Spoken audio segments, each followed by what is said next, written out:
Amadwa, Panya, Jerusalem, Santa Fe, Jerusalem.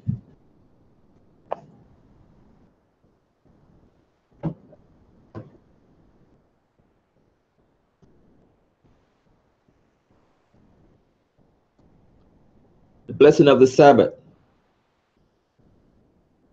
Barakata Yahweh. Bahasham. Yahweh Asherah.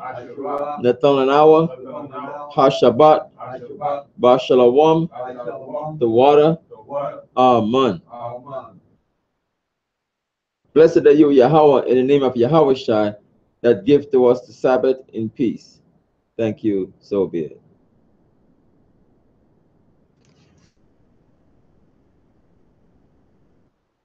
Part, read everything.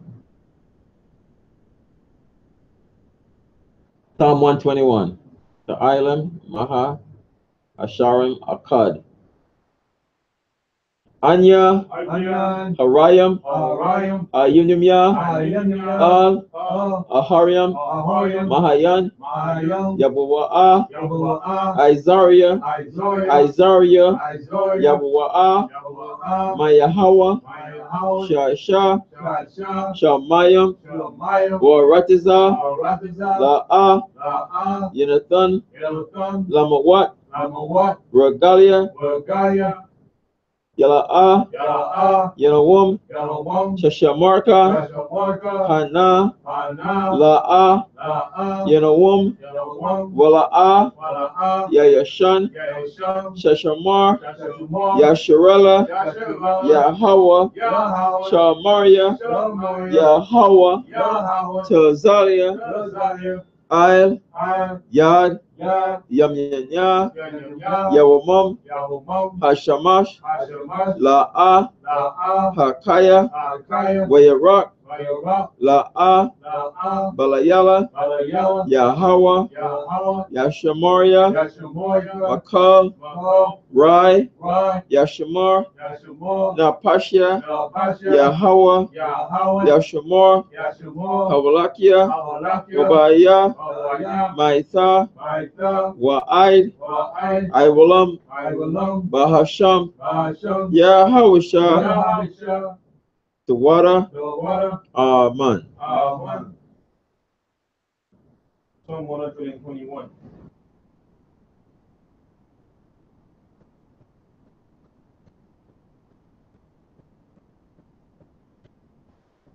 I will lift up my eyes unto the hills, from whence cometh my help. My help cometh from the Lord, which made heaven and earth.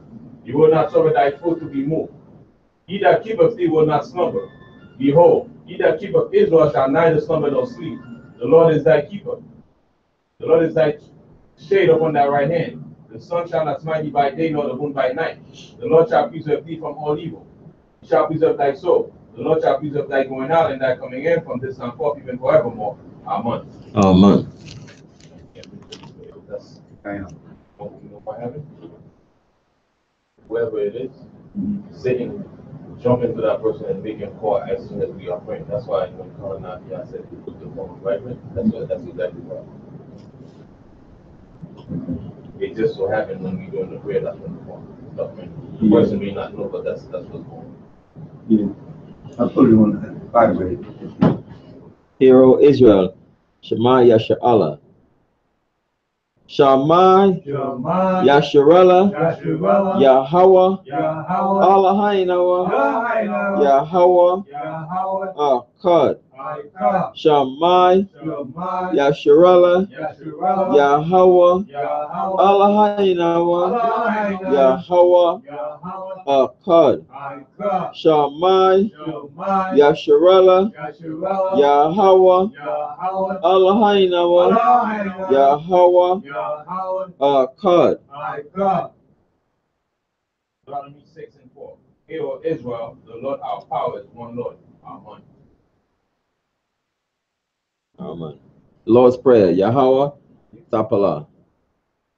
Abiyanawa, Shabbat Shemayim, Kodash, Haya, Shamka, Yahweh, Yahweh, Malakwatka, Malaka, Sabbath, Sabbath, Ratizawanka, Razazawanka, Kaya, Aya, Aisha, Aisha, Baratiza, Baratiza, Ka, Ka, Bashamayam, Ashumai, Nathalanawa, Adonai, Lakum, Lakam, Yawum, Yawam, Za, Za, Wasalakanawa, Walaknawa, Kawabwatinawa, Kawaknawa, Kasalaknawa, Kasalaknawa, Kawabwatinawa, Kawaknawa, Wala'a, Wala'a, Habiyanawa, Abiyana, Al, Al, Nasayawan, Nasaiwan, Abal, Abal, Hawashinawa, Hawashina, Marai, Morai, Kaya, Kaya, Laka, Laka, Hamalakwat, Awalakwa, Wa'ala, Wa'ala, Wa Hataparak, Ratapara, Loiwalam, Waiwalam, Aman. Amen. Matthew 6 and 9. After the same manner, therefore, pray ye, our Father which art in heaven. Hallowed be thy name, thy kingdom come, thy will be done in earth as it is in heaven. Give us this day our daily bread, and forgive us our debts, we forgive our debtors. And lead us not into temptation, but deliver us from evil. For thine is the kingdom, and the power, and the glory forever. Amen. Aman. Aishara Matazawa, the Ten Commandments. Laha, La'ah, Yahaya, Yahayim, Laka, Laka, Alahayim, Alahayim, Akarim, Alakoyim, Apanya, Alabaya, La'a, La'ah, Daisha, Daisha, Laka, Laka, Pasal, Pasa, Wala'a, Wala'ah, Dabadam, Daibadam, La'a, La'ah, Talakwaka, Talabaka, Shamwa, Shamba, Yahweh, Yahweh, Alahayaka, Alaharika, Lashua, Lashua, Zakar, Zukar, At, Ak, Hayawam, Ayawam, Hashabat, Ashabak, Lakwadashwa, Lakodashwa, Kabad, Kabad, Abaka, Abika, Waamaka, Wamaka, La'a, La'ah, Taratizak, Warazak, La'a, La'ah, Tana'a, Sala'ah, La'a, La'ah, Takana, Takana, La'a, La'ah, Daisha, Daisha, Chakwa, Jacob, La'a, La'ah, Takamad, Takama, Kal, Kro, Ashura, Ashura, Loraika, La'aika, Aman. Amen. Exodus 20 and 2. I am the Lord thy power, which have brought thee out of the land of Egypt, out of the house of bondage. Thou shalt have no other gods before me. Thou shalt not make unto thee any graven image, or any likeness of anything that is in heaven above, or that is in the earth beneath, or that is in the water under the earth. Thou shalt not bow thyself to them, nor serve them. For I, the Lord thy power, am a jealous power, visiting the iniquity of the fathers upon the children, unto the third and fourth generation of them that hate me, and showing mercy unto thousands of them that love me and keep my commandments. Thou shalt not take the name of the Lord thy God in vain, for the Lord will not hold him guiltless that took his name in vain. Remember the Sabbath day to keep it holy. 6 days shalt thou labor and do all thy work, but the seventh day is the Sabbath of the Lord thy power. In it thou shalt not do any work. Now, nor thy son, nor thy daughter, thy manservant, nor thy maidservant, nor thy cattle, nor thy stranger that is within thy gates. For in 6 days the Lord made heaven and earth, the sea and all that in them is, and rested the seventh day. Wherefore the Lord blessed the Sabbath day and hallowed it. Honor thy father and thy mother, that thy days may be long upon the land which the Lord thy father will thee.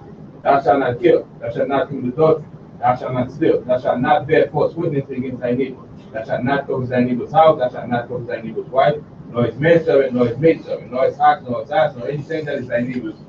Amen. Aman. Yeshua be seated.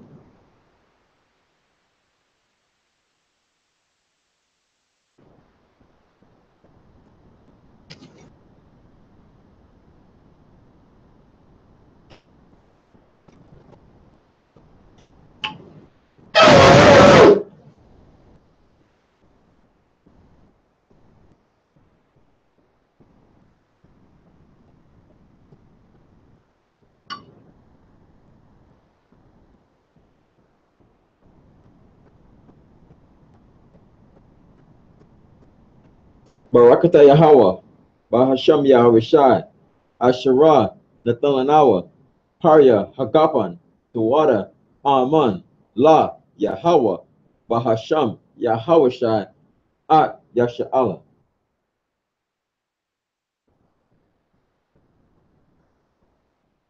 Yeah, blessed are you, Yahweh, in the name of Yahweh that gives to us the fruit of the vine. Thank you. So be it to Yahweh, in the name of Yahweh with Israel.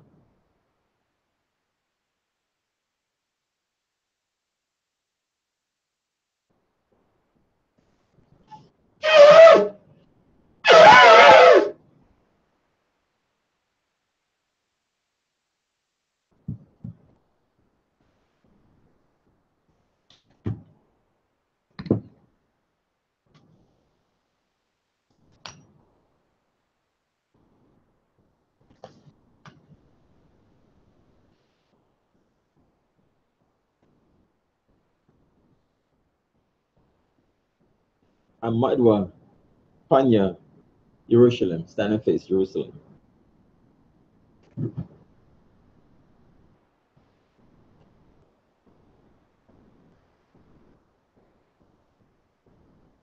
Barakata Yahweh. Hagadal. Rakawam. Abiyah. Wanara'ah. Al-Yawan. Malak. Shal. Shamayam. Waratizah. Wakal. Dabaryam. Kayayam. Wagam. Hamashiach.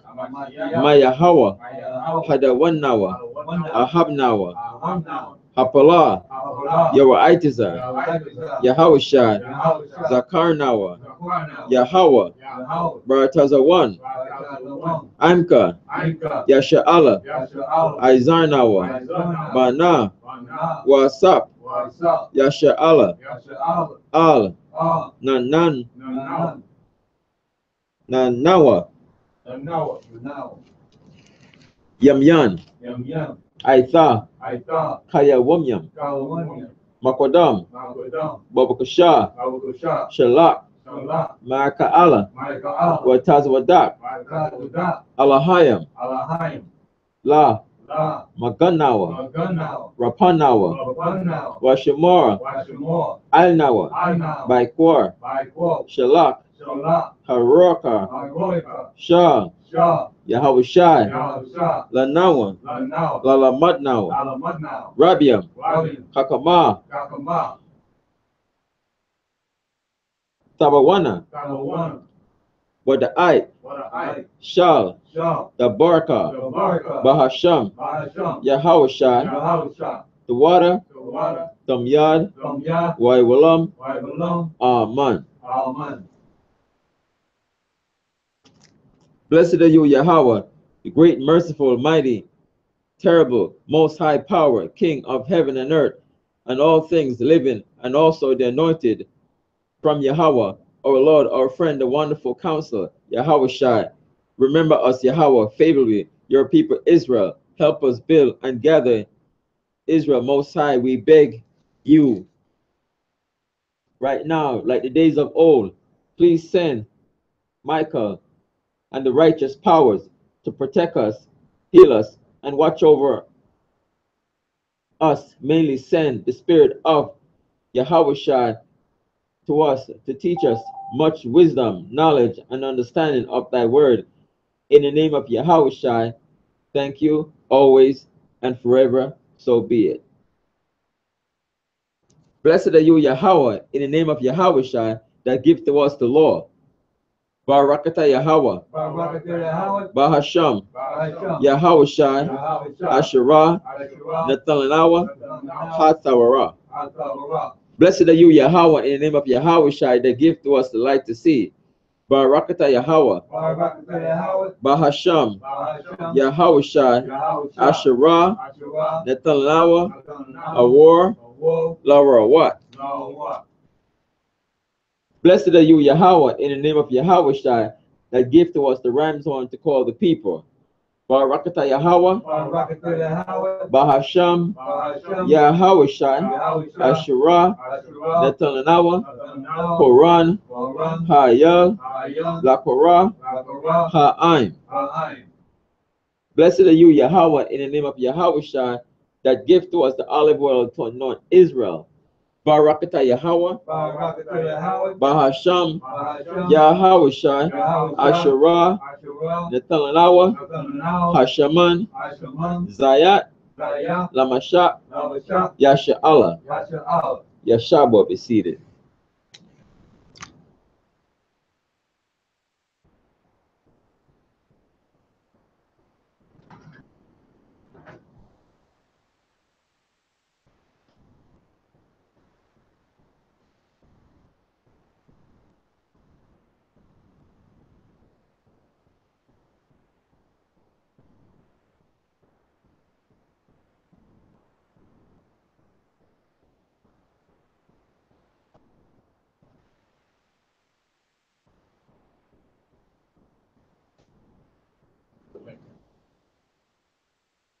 All together.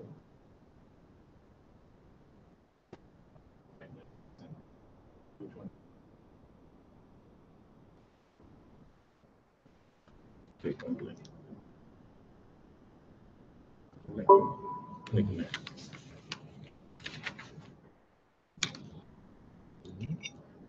Click on the link. Yeah.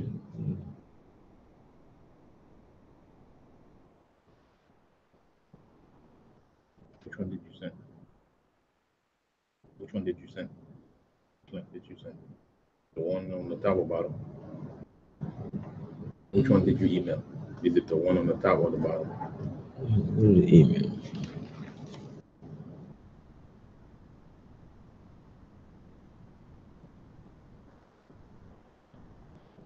Just put right here. Let's see.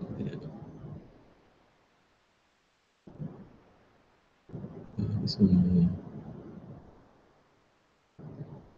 Which one you sent? This one? Yeah. I think you sent the bottom. We send the other one. Which one? You gotta send this one. Not this one. The top one? Always send the top one.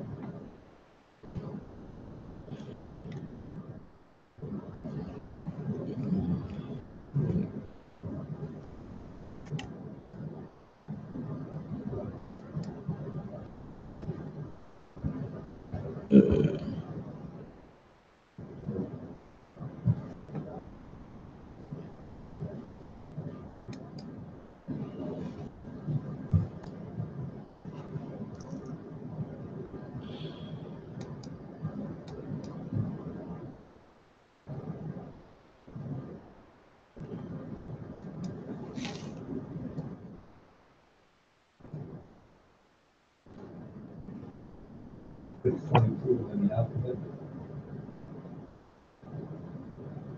22.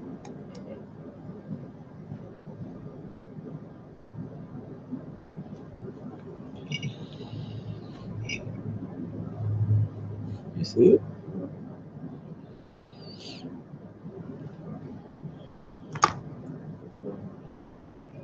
How far you see it? I ain't gonna see it because we didn't send it yet. Send it, right? Yeah. We gotta wait for him to send it. But you can start with this one.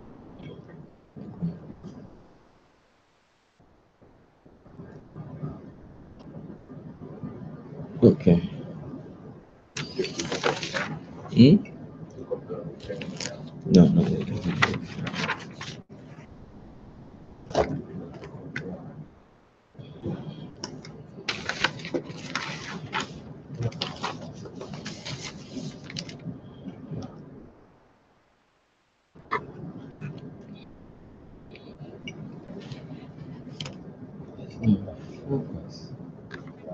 Okay. Shalom, Israel. Shalom. Anyone on the line? I don't know who's on the line. My name is Kahan Yahukanan, priest Yahukanan. I'm going to do the Sabbath service. And this morning, we're reading Leviticus chapter 5.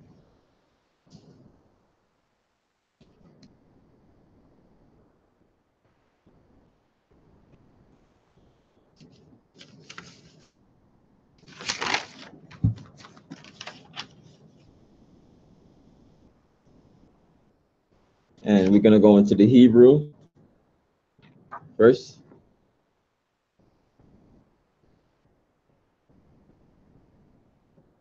Yeah, I called and answered, but I didn't get a link. All right.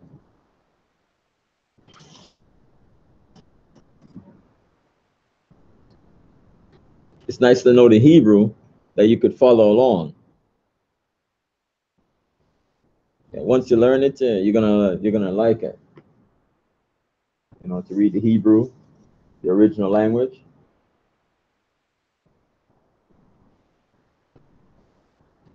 So we can go right into it.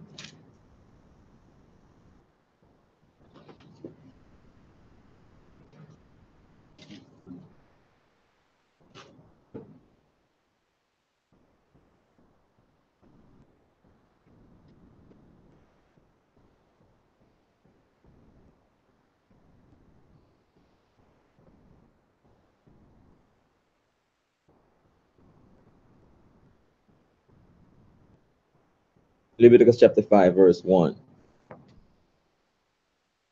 Wa napash kaya sa ta'a wa shamaiha powal hala a wa ha ra wa ha aid al ra aha al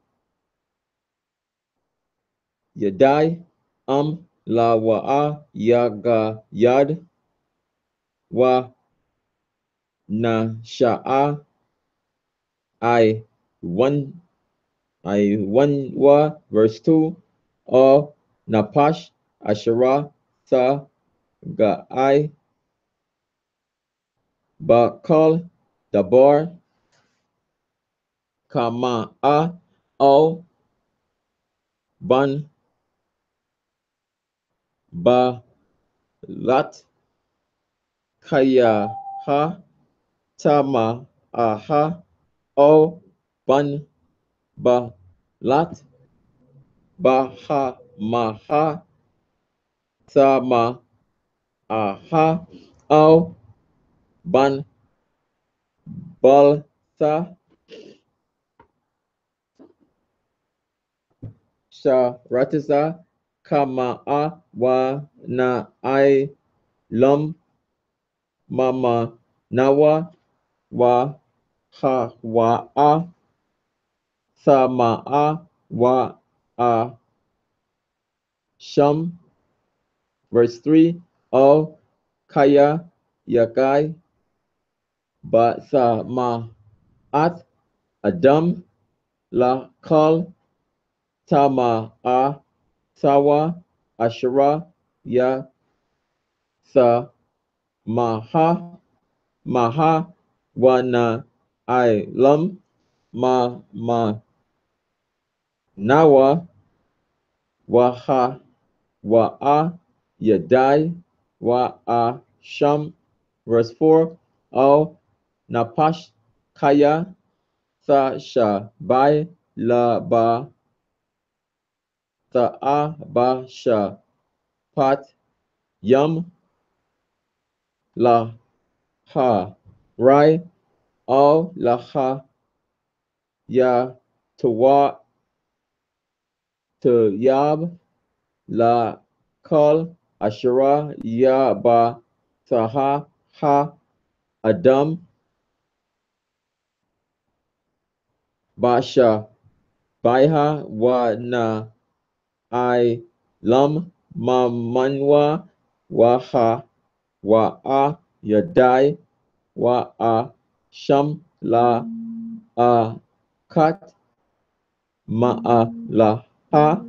Verse 5 wa ha ya ha kaya ya a sham la a kat ma a la ha wa ha sa wa daiha ashara kata a ila ya ha. Verse 6 wa ha ba ya ha at a shamwa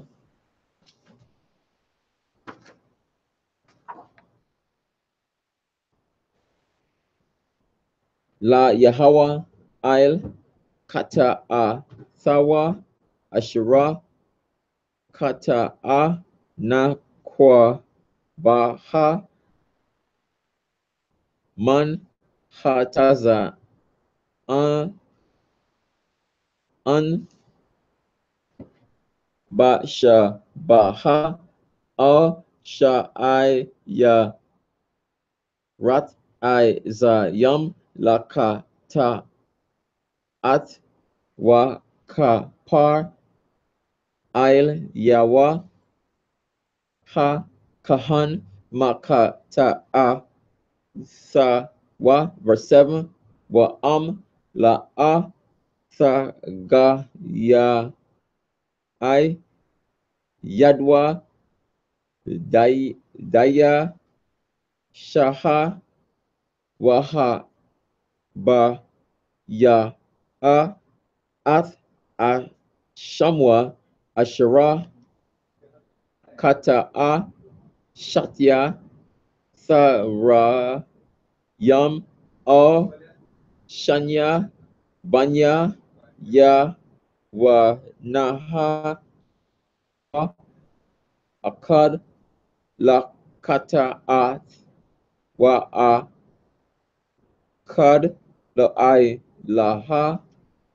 Verse 8, wa haba ya atham al ha kahan wa ha kora yab ath ashra la kata ath ra ash wa naha wa ma lak ath ra ashwa mama wal.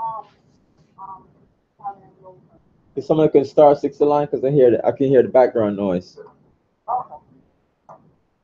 I rapwa wa la ya ba da yal. Verse 9, wa ha zaha ma dam ha kata at ail kwa yara ha ma za bak wa ha na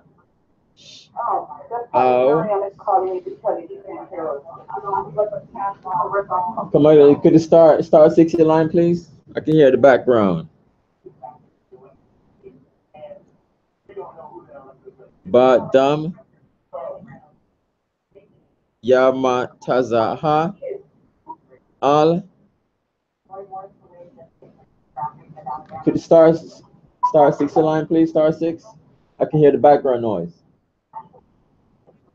Wasa wad ha ma zabak kata ath ha wa verse 10 wa at hashan ya I shaha ail ha kama shapat wa ba wa ka par ail yawa ha kahan ma kata wa ashara kata wa na sa lak lawa.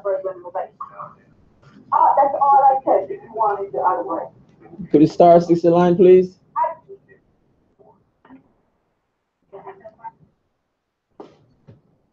Verse 11.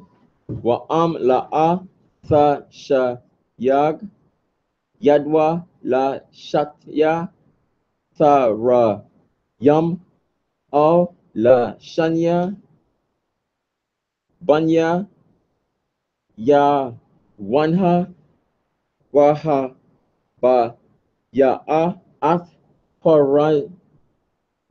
rab nawa ashara kata aisha ya rath ha ha salak la kata la ya yam ail ya ha shaman wa ya than ail ya ha la banha kaya kata hawa verse 12 waha ba ya ha al ha kahan wa kwa matiza ha kahan ma manha mala wa kwa matiza wa haza ka ratha wa kwa ta yar ha mazabaka ail ashaya ya hawa kata at hawa. Verse 13. Wa kapar il yawa ha kahan il kata at wa ashara kata a ma a kat ma a laha wa na salak lawa waha yat ha la ka la kahan ka man kaha.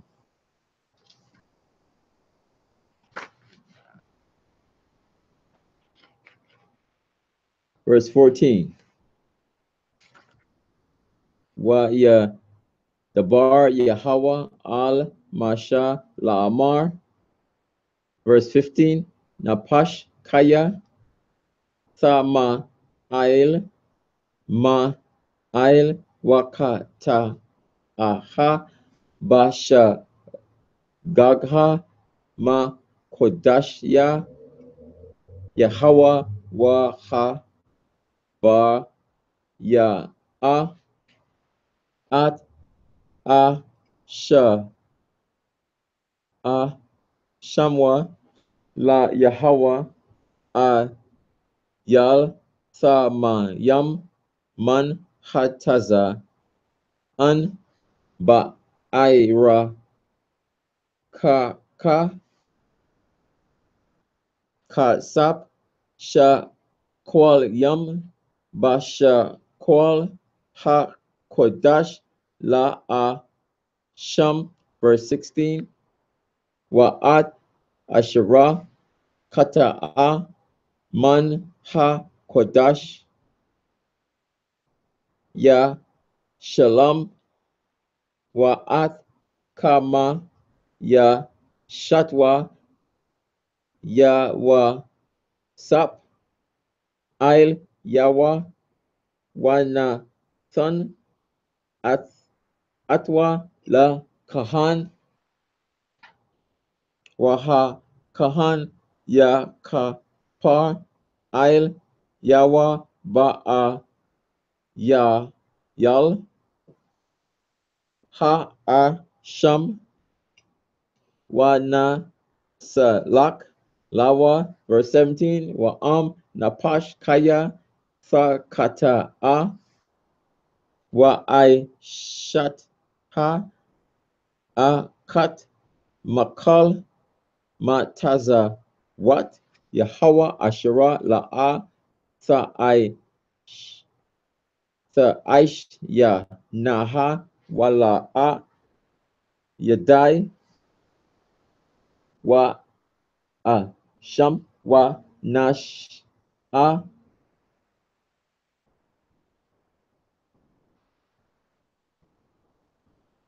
I wa nawa.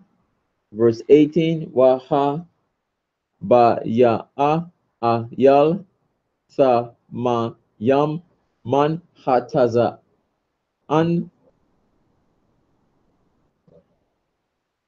ba I ra kak la a sham al ha kahan wa kapar il yawa ha kahan il shagag sawa ashara shagag wa ha wa a la a yadai ya wa na salak lawa.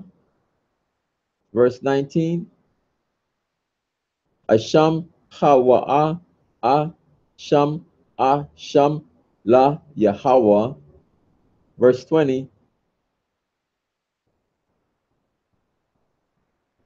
Wa ya dabar Yahweh al masha la amar.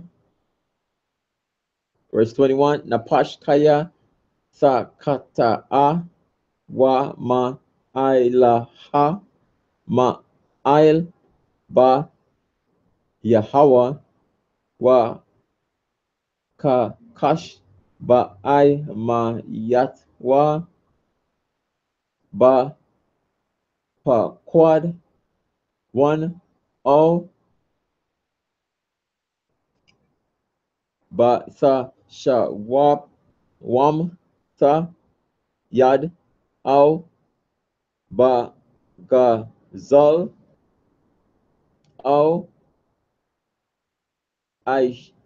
aishak ath aim yat wa au ma taza'a a ba da ha wa ka kat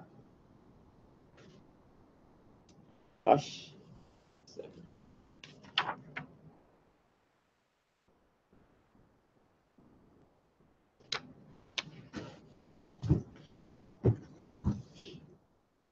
baha wa na shabai ail shakor ail kat makal ashira ya aisha ha adam la kata'a ba hanha verse 23 wa ha ya ha kaya ya kata'a wa sham wa ha shayab at ha gazal ha ashira gazal au ath ha I shak ashira I shak au ath ha quad one ashira ha quad atwa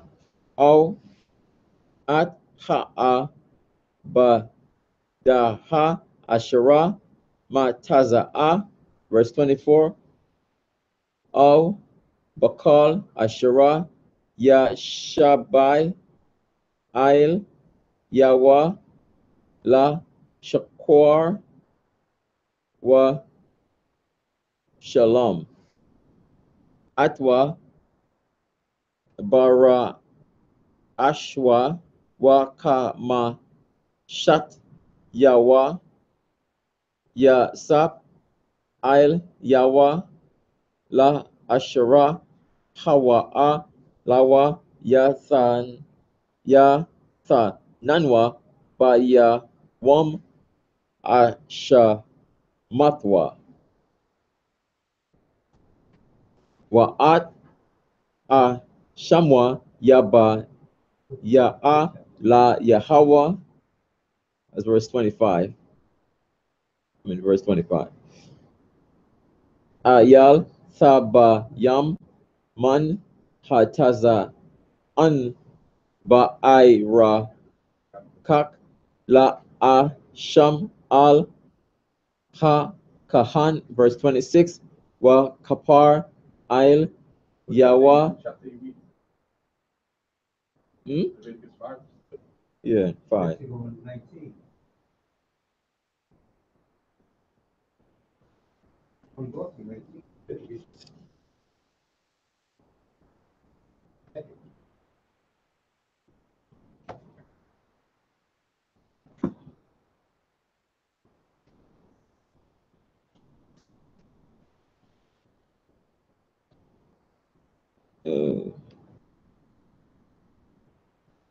It splits.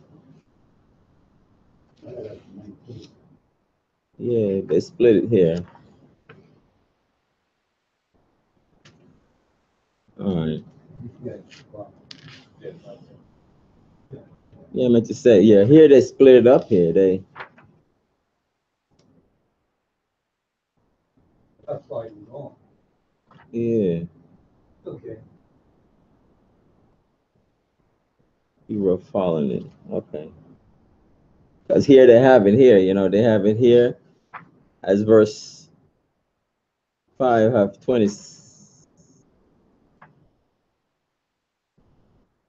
have 20 25 26. Yeah. When Bible said 19. Yeah, see? Okay. Yeah. I know that's what I meant. Yeah, here it goes to 26. 26 verses. Okay. All right. That Bible book. Yeah. Sometimes I gotta check on here to see how far it goes. Bible say 19. Okay. Yeah, they go up to 25. Well, they went too far.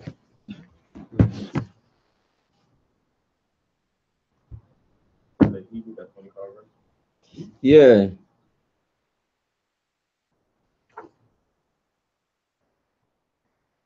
Yeah. Chapter 5 have 26.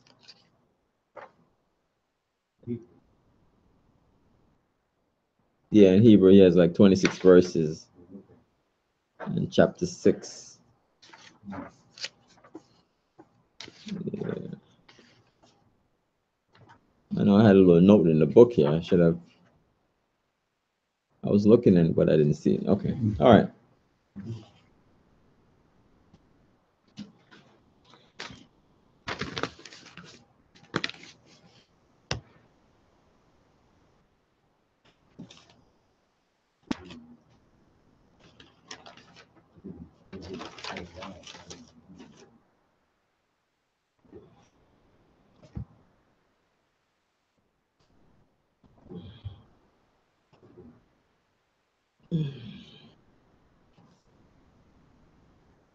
Leviticus chapter 5 verse 1 in English.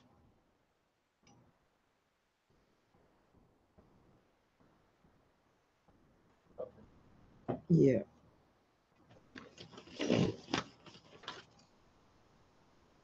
It says sins that require a sin offering. So still going to the concerning the priesthood and offerings and different offerings for different sins.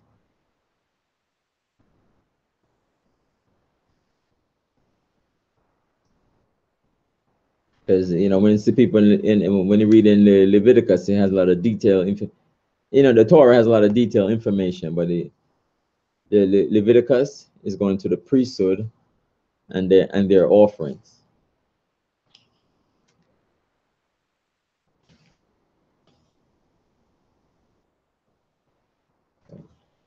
So I know you're Black, Hispanics, and Native American. We're God's chosen people, and we got to come back to these laws, statutes, and the commandments. And this is our salvation and have the testimony of Jesus Christ.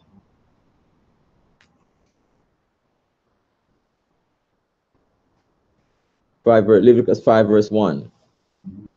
And if a soul sin and hear the voice of swearing and is a witness, whether he had seen or known of it, if he do not utter it, then he shall bear his iniquity. So when it comes to swearing, when you read in the New Testament, yeah, 1 second. Matthew 5:33. Matthew 5. You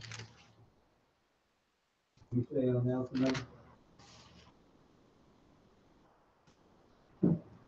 The first verse, Now, what you say? Matthew what? Matthew 5:33.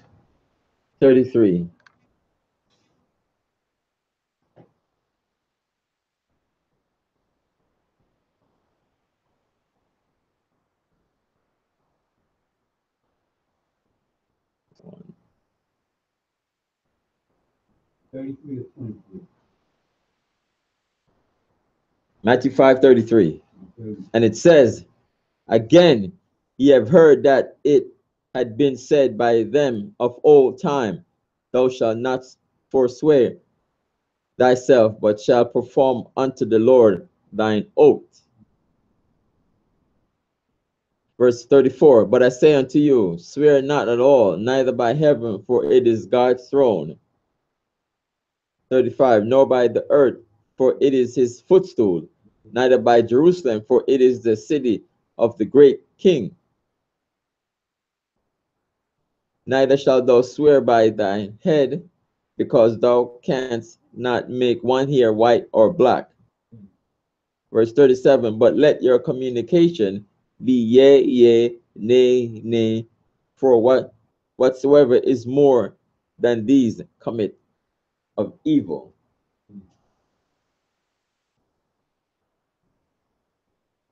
That's Matthew 5, verse 33 to 37. When they go to swear. Good to swear. They go to swear. No, it's not. It's not good to swear. What? So pretty much, in this chapter, we know we had the sin offering, right, which focuses more on the details of the sacrifice and how it was supposed to be conducted, right? So it was more focused on the sacrifices and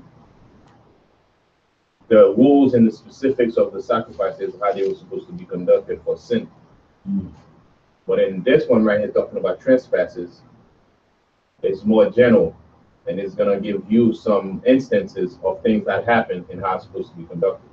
So now let me, if you don't mind, y'all can Yeah, if I can go into Matthew 26, 63.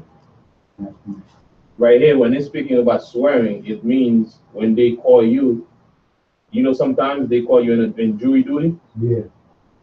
They adjourn you, the judge adjourn you to come to jury duty. Right. Right, to be a witness in a situation. Right. So now this is speaking about if you figure out some brother trespassed another brother, and they call you in court. Right. Meaning it was in our court, the police, that the judges in our nation at that time, if they call you to testify, right? So you're supposed to come and testify. That's what that swearing mean right here. They call you to come and testify about the instance of the trespass that happened. Right. So in this case, I'm gonna go to Matthew 26, 63, where Yahushua in this case, and even in this court of law here, you cannot be your own accuser, meaning they frame people.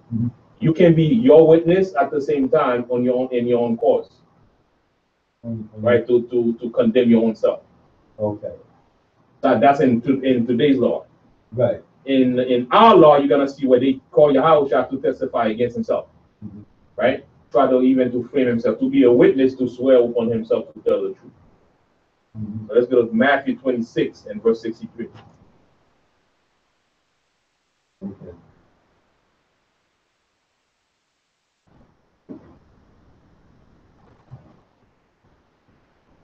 Yes. Because when they call you to swear, they call you to tell the truth and nothing but the truth. Right? That's why he says in the first verse in Leviticus, chapter 1, it says, if a soul sin, the soul means the person. Right. Because we know that it is the spirit that quickeneth, the flesh profiteth nothing. That's why they say if the soul sin. Right. Meaning the man. If a man sin and hear the voice of swearing, when they say you hear the voice of swearing, meaning when he hear the voice of swearing, it's just like they send you something in the mail, you hear they call you to come testify. Right. Well, you want to become a witness when they send you something to the mail. Right. So it'd be good. And is a witness, whether he have seen or known of it. So they call you to tell the truth. So if you know about what happened or seen what happened. How about when they call you to court? Just, come to jury duty. It's pretty much the same thing that's being said here, but in men's law. Right. Right. So what they call you, when they call you for jury duty, they call you to, testify or what you think about the case and things like that. That's you hear what's going on. Right. You do not utter his iniquity. So if they call you and you don't tell the truth, or you conceal it because you don't want to condemn the person because the person was your friend or family member, then you got suffer sin because they call you to tell the truth. Right. So let's go to Matthew now. Right. Matthew 26, 63. So now you're gonna see an instance where Yahushua, he was called to be a witness, and also at the same time to accusing himself in the same instances, which is not supposed to It's not supposed to be done, trying to frame him. Even in here, in this wicked system, they tell you there's a law, you're not supposed to accuse your own self. Right. You know, not supposed to put in a position to accuse your own self. Right. All right, 63. It says, but Yahushua held his peace. Right. And the high priest answered and said unto him, I adjure thee, meaning I demand you. So these are you being adjured in court, right? You being demanded by the judge. I adjure thee by the living power, that thou tell us whether thou be the Christ, the Son of power. Right? In verse 64, it says, Jesus said unto him, thou hast said it, nevertheless I say unto you, hereafter shall ye see the Son of Man sitting on the right hand of power and coming in the cloud of heaven. So Christ was being called to testify on his own thing. So this is the same thing that's going here when a man trespassing, and they call you to witness for a witness in an event or something that happened. So that swearing here is not, you're not supposed to swear. You're supposed to tell the truth if they call you to court. Right. I had to go to court not to if you swear. Some Right. I do not swear. And same what I had to do. Not to allow it to They just make me speak, that's all. You take it as your words. You don't swear on the Bible. Well, it's Bible, it's already written. It's written in Scripture. Swear not at all. Right. But Heaven is God, but Esau and them, they make you swear on the Bible. earth below. Because the earth below, the God's footstool. yeah. So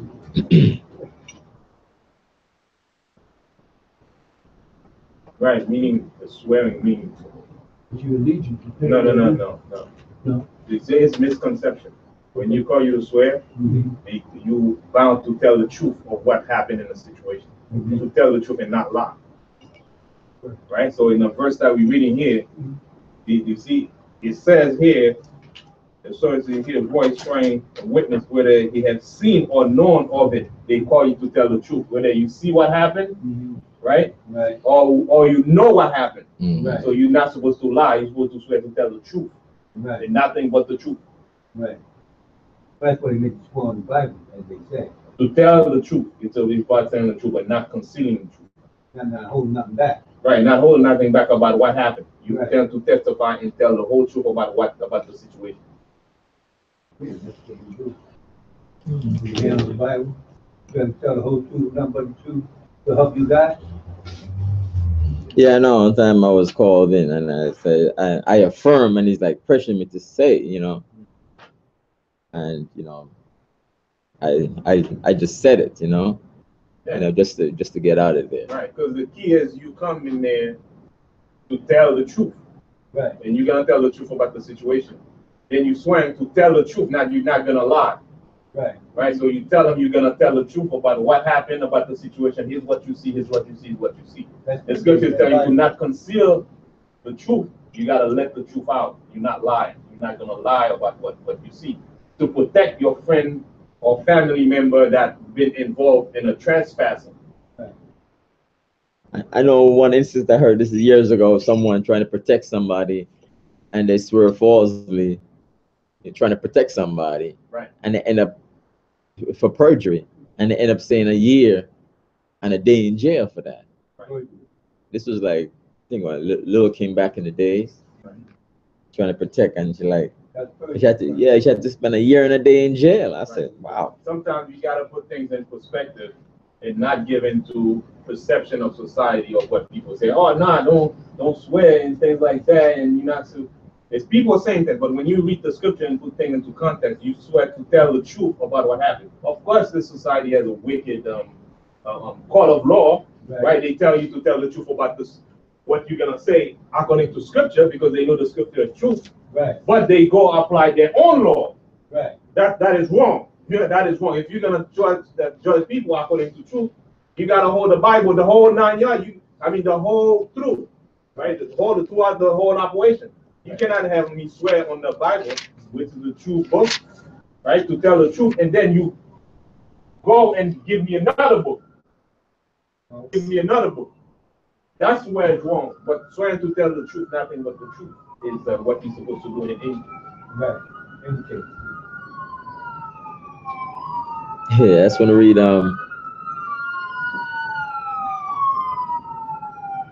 Acts 23 and 12.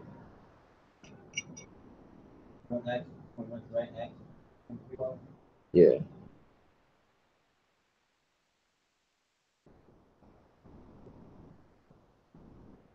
You right to see? Yeah. You said Acts, right? Yeah, Acts 23 and 12. Acts 23. I just wanted to put one instance on the same verse that we read. Yeah. Matthew 26. Right? It says, see, the priest now, he's the judge. He's a high priest, and said unto you, to him, and he's speaking to Yahushua, I adjure you. Meaning he demanded that he tell the truth. Right. That's why when they say you are adjured, you are demanded by the court of law to tell the truth, but nothing but the truth. That's Christ says, I adjure thee by the living God, meaning by the living God, the scriptures, to tell the truth. And then Yahushua then, he had a speech, and he stood up and testified. Right? So that's what that swearing here means. You being called to tell the truth, but nothing but the truth. Right. He said, it says, a living God, that tell us whether thou be the Christ, the Son of God. So to tell us the truth, whether you are the Son of God. So speak the truth now. Now it's your turn. Oh, that was told him? Yep. That's pretty much the understanding. Now it's your turn to speak. And Yahushua stood up and give his testimony. Oh. Did he say he was doing that? Said that? Yeah. Now he said, thou hast said, put the ball back in his court. So thou hast said, huh? Jesus and said, read verse 64.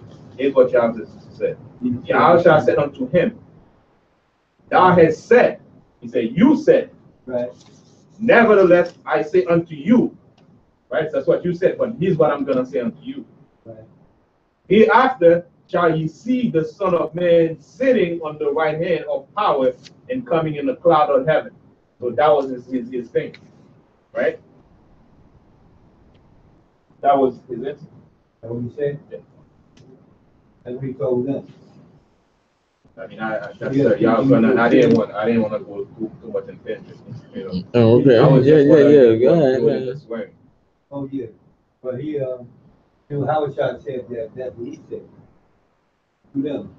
Right. You'll see the Son of Man sitting on the right hand of power, coming to the clouds of heaven. Right. But the whole purpose why I pull the scripture is Yahushua being a Jew to tell the truth and nothing but the truth according to the living power. So to swear to tell the truth according to the living power.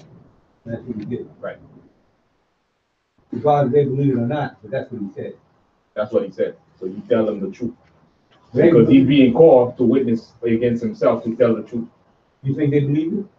I don't know if they actually read the verse. Read the verse further down. Read the verse further down. They said, then the high priest rent his clothes, saying, "He have spoken blasphemy." So he said, now he tell lies. So if you tell lies, right, and you swear to tell the truth, then you should be condemned. Yeah. Because now you're being accused of telling a lie on the witness stand. Right. So that's what they believe he said. Yeah. And so he was telling the truth about what's going to go down. Because they wanted to condemn him anyway. Right. Right. So they tell him he speak lies. Because that when you speak lies, automatically, just like in the court here, if they catch you telling lies, you'll get accused of perjury, right? Yeah. Lying on that's exactly what they did to your house. I mean. Okay. Because they didn't believe what he said. They believe that he told a lie. I know. They say he speaks. What he said? Yeah. He speaks blasphemy. Right. So he spoke a lie. He spoke a lie. Yeah. Yeah. Okay. I just want to read Acts 23 and 12. Yeah, Daniel, read it for me. Oh yeah. And it was a day, certain of the Jews bonded together and bound themselves under the curse, saying that they would neither eat nor drink till the day till the day, excuse me, they would nor eat nor drink till they killed Paul. They had killed. They had killed. So let's read the Acts 23 and 12, and it says, and when it was day, certain of the Jews banded together and bound themselves under a curse, saying that they would neither eat nor drink till they have killed Paul. It never happened. So what are they, starved to death? Because they bound themselves together under that. So they never want to eat or drink until they had killed Paul. Yeah, so I guess it starved to death, right? Right. Because they wanted to kill Paul. But they never did. No, of course they never did. But that's their pledge. And verse 13, and they were more than 40 which had made this conspiracy. 40. More than 40 Israelites did that. 40 of them? More than 40. More than 40. So our people can be wicked too, you know. It's certainly some of our people, you know. Yeah, some of our people got some. But they never, of course, they never killed Paul. No, but that's the pledge they made. Yeah, they made that pledge. Yeah, they made that pledge. They're gonna eat no, they eat nor drink. Trying to get Paul. Now, what they had against Paul? They envy and jealousy and all that stuff and Like the way all of that. Kind of like the way Paul was conducting things. I know Paul back in the day, he locked up a lot of Israelites and killed a lot of Israelites. I know he changed, he reformed himself, you know. Christ came to him and checked him on that. I know he's become, you know, very fervent for Yahushua, Christ, you know. So maybe out of envy and jealousy, people do these things. They're trying to get Paul, you know. But for the most that protect him, not gonna get him. So they can always swear themselves and bound themselves by an oath and all of that stuff, but they didn't get Paul. Paul did his ministry for the Most High because the Yahushua that he's gonna suffer for. Paul is gonna suffer, and he's a chosen vessel. Christ chose him himself. I just want to read a quick verse. Judges 11:29.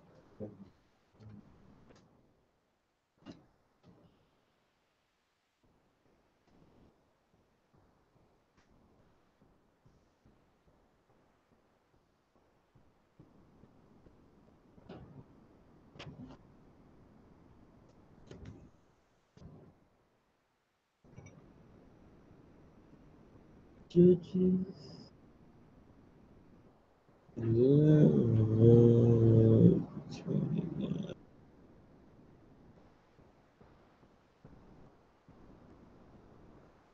11:30.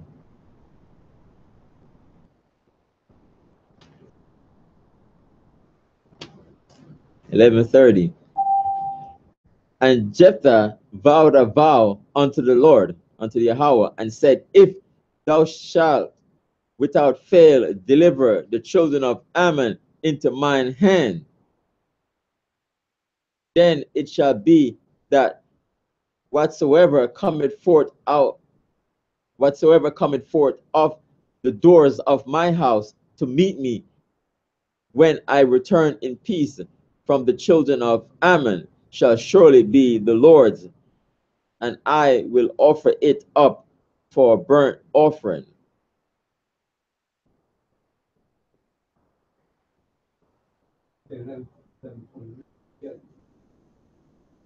Yeah, 30.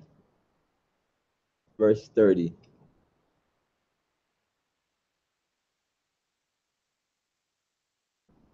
So it was delivered into his hand.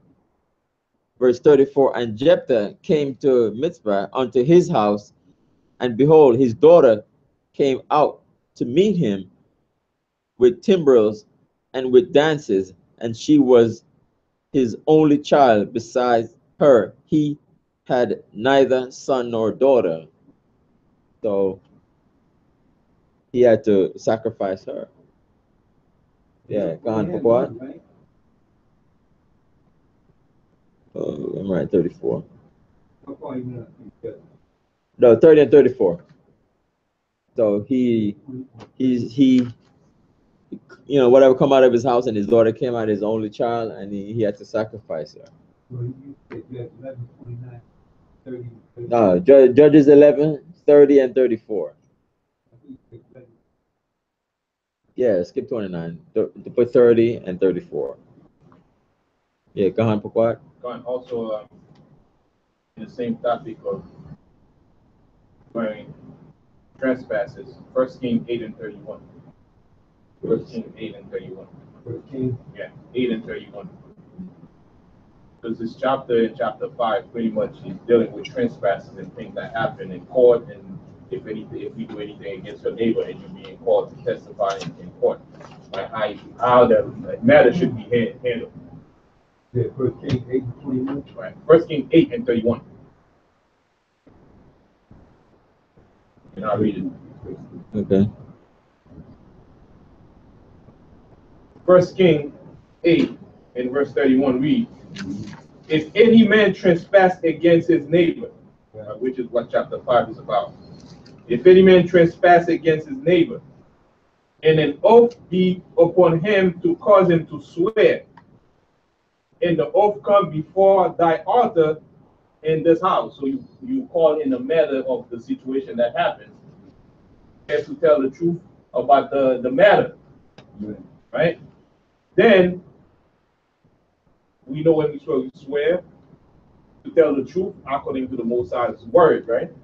That, and it says in verse 32, then hear thou in heaven and do and judge thy servant. So the Most High will hear the testimony, right? And then he will judge the servant in the matter, condemning the wicked to bring his weight upon his head, meaning to bring justice to whom justice is due, and justify the righteous to give him according to his righteousness.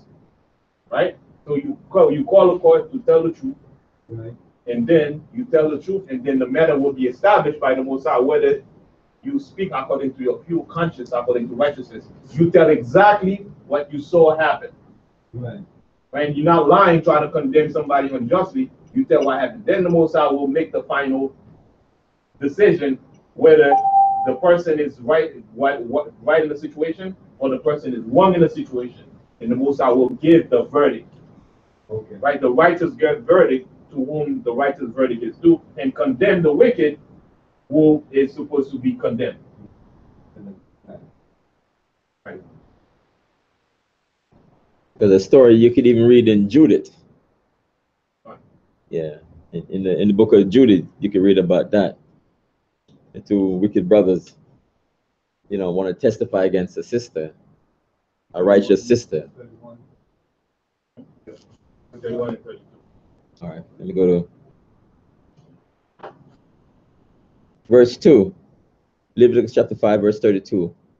Or if a soul touch any unclean thing, whether it be a carcass of an unclean beast, or a carcass of an unclean cattle, or the carcass of unclean creeping things, and if it be hidden from him, he also shall be unclean and guilty. So when you read, you know, clean and unclean, you went to 1 Kings 8, 31 and 32, right? Yeah, 1 Kings 8, 31 and 32. Okay, yeah. So when you read about verse 2,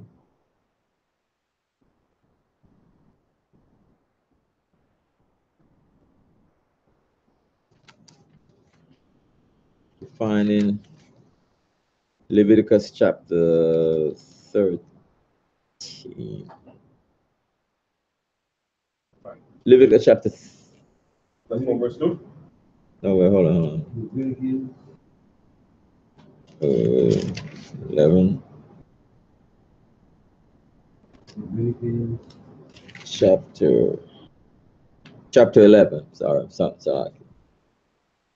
that's linked with restoration. Yeah.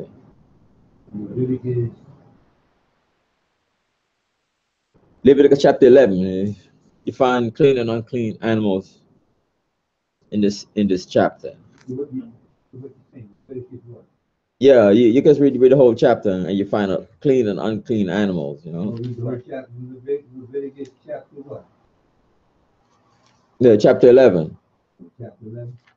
Right? Yeah. Yeah, you got it. Right? So. Right, the whole chapter. Yeah, you can read the whole chapter, tell you different things, what is clean and unclean. Right. So a lot of unclean animals and so on and so forth. So I just want to read Ecclesiastes 34.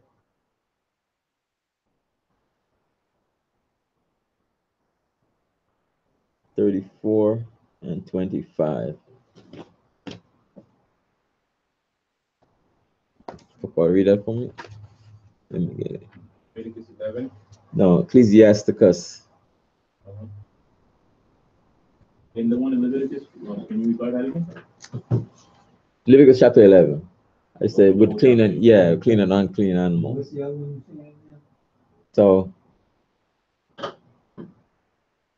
So like we as normally we're not we try not to touch any unclean animals.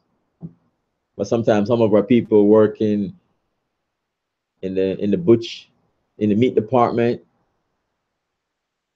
You work in the meat department, you have to cut up all these meat and so on and so forth to sell, like in this society, they sell you clean and unclean animals. They sell you anything. That's the job. Yes, your job. What's the other one you say Ecclesiastes? Ecclesiastes 34:25. What is that? Yeah, in the Apocrypha.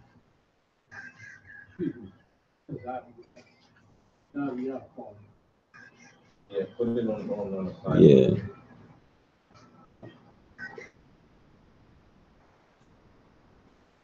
So Ecclesiasticus in the Apocrypha, page 91. Page 91. 34, 35. 34 and 25. So, and it says Ecclesiasticus 34:25. It says, "He that washeth himself after touching of a dead body, if he touch it again, what availeth his washing?" So you're washing after you touch a dead body and you wash yourself up, and then by 7 days you're clean again, and then you go back and touch it again. So it's like, yeah, why do you watch yourself to be to clean after you're clean, and then you go back again and touch it? So it's like, yeah, why did you do that? You just want to be unclean forever, constantly be unclean. Right. So it's like to get the like Kahan is bringing out, right? The first verse was about trespassing. Now it's about unclean things, right? And when you do the unclean things, what happens? It's not bad. It's not something you like we were saying. If you touch meat and things like that, and somebody is in a menstrual cycle, you don't know that. Right. But if you know it, there are procedures that you got to take to come to the service. Right. You cannot inconsiderately know that you're unclean, then you come to the temple, to do the Most High service. That's when it's wrong. Right. You have to take measures and then, to do it. And if you inconsiderately come to the temple, there are things that you got to do to remedy, the sin that you did. Right. You try to be forgiven for that sin. Right. Yeah. So it's like, for example, if we work in a funeral home and stuff like that, you're gonna be constantly be unclean all the time. So if you After 7 days, then you're clean. And then you're going to go back in there again. So, I mean, you definitely can't come to the service, you know? Okay. Can't do. Or if, you know, you see a dead, you know, an unclean animal or something like that, you know, dead, and then you're clean, and then you're clean. Usually by sundown, you're clean again, you know? But if you go back and touch it again, you know, that it's like you're making yourself unclean again. Because you have a wife and you have a menstrual, right? Well, there's law concerning that too, that she's unclean for about 7 days, and anything that she touches and stuff. You're supposed to be around your wife, you know. Well, I won't say you shouldn't be around, but you have no activities or be around, you too much around her because she have a menstrual. Yeah, when she's unclean for like about 7 days. A lot of. Yeah. Okay. So a lot of times she thinks she touches and so on and so forth. She's unclean for that time. Usually there's a separation, you know, separation for that. But just like how. You know, she have a menstrual, and you know, you do. But I mean, y'all share the same bed, but she had another room from you supposed to be. No, the thing like in this society, sometimes you could just live in a one room apartment or something like that, you know, and you only have one bed and so on and so forth, you know. Right. So we have a lot of grace. Yeah, we apply grace for this stuff, you know. But as sexually, you're not supposed to be dealing with her sexually. Okay. So you can be with her, but don't deal with her sexually. Yeah, you can't be dealing with her sexually. Right. Or even a woman, when she just have a child, she's unclean for X amount of days if it's a male or female. Okay. Right. Mm-hmm. So he's unclean and guilty. Mm-hmm. Verse 3. Mm-hmm.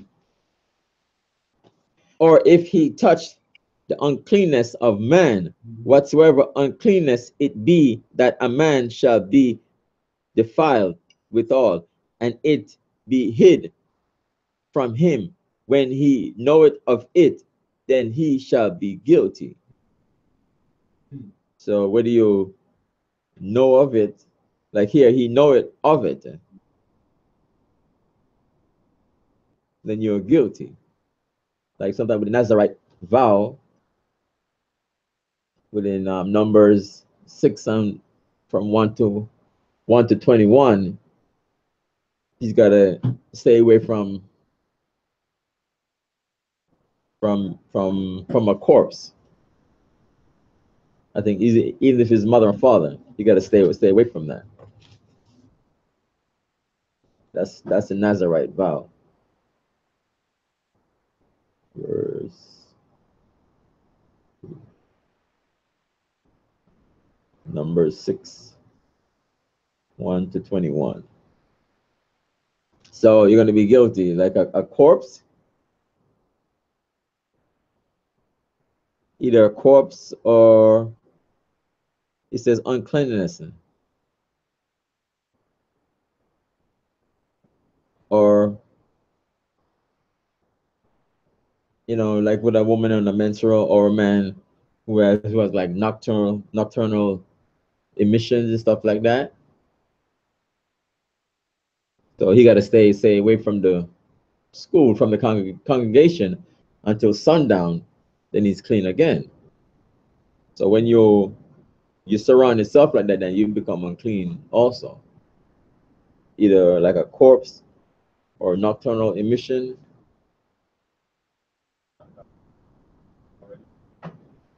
Yeah. Verse 4.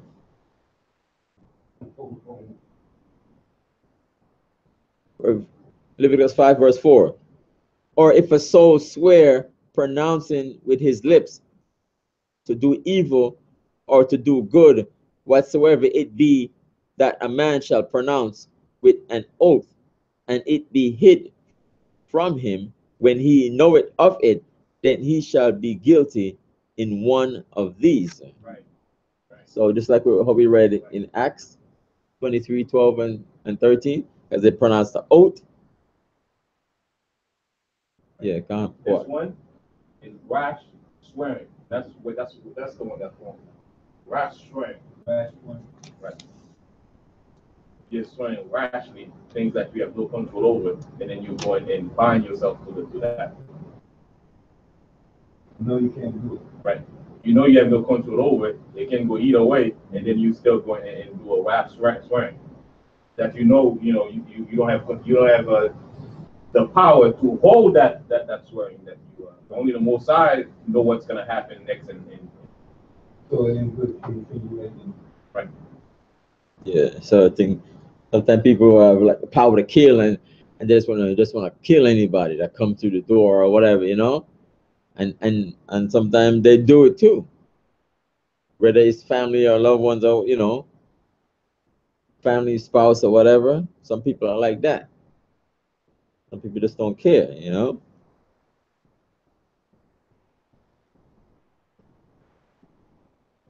So try to do good.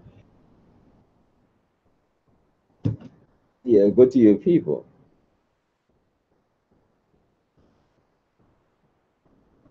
Right. So it's the same thing we were talking about David. He switched to kill Nabal and the bull. Oh, which one is that? When Ecclesiastes 5 and 6. Oh, Ecclesiastes. Yeah.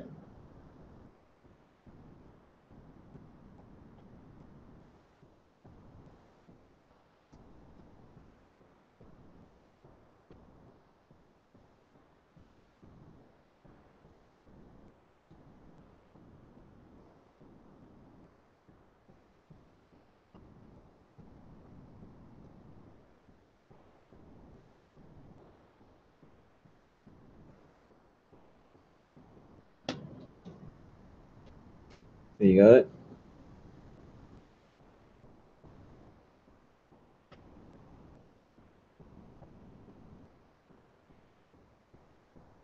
Right. It says Ecclesiastes 5 and verse 6.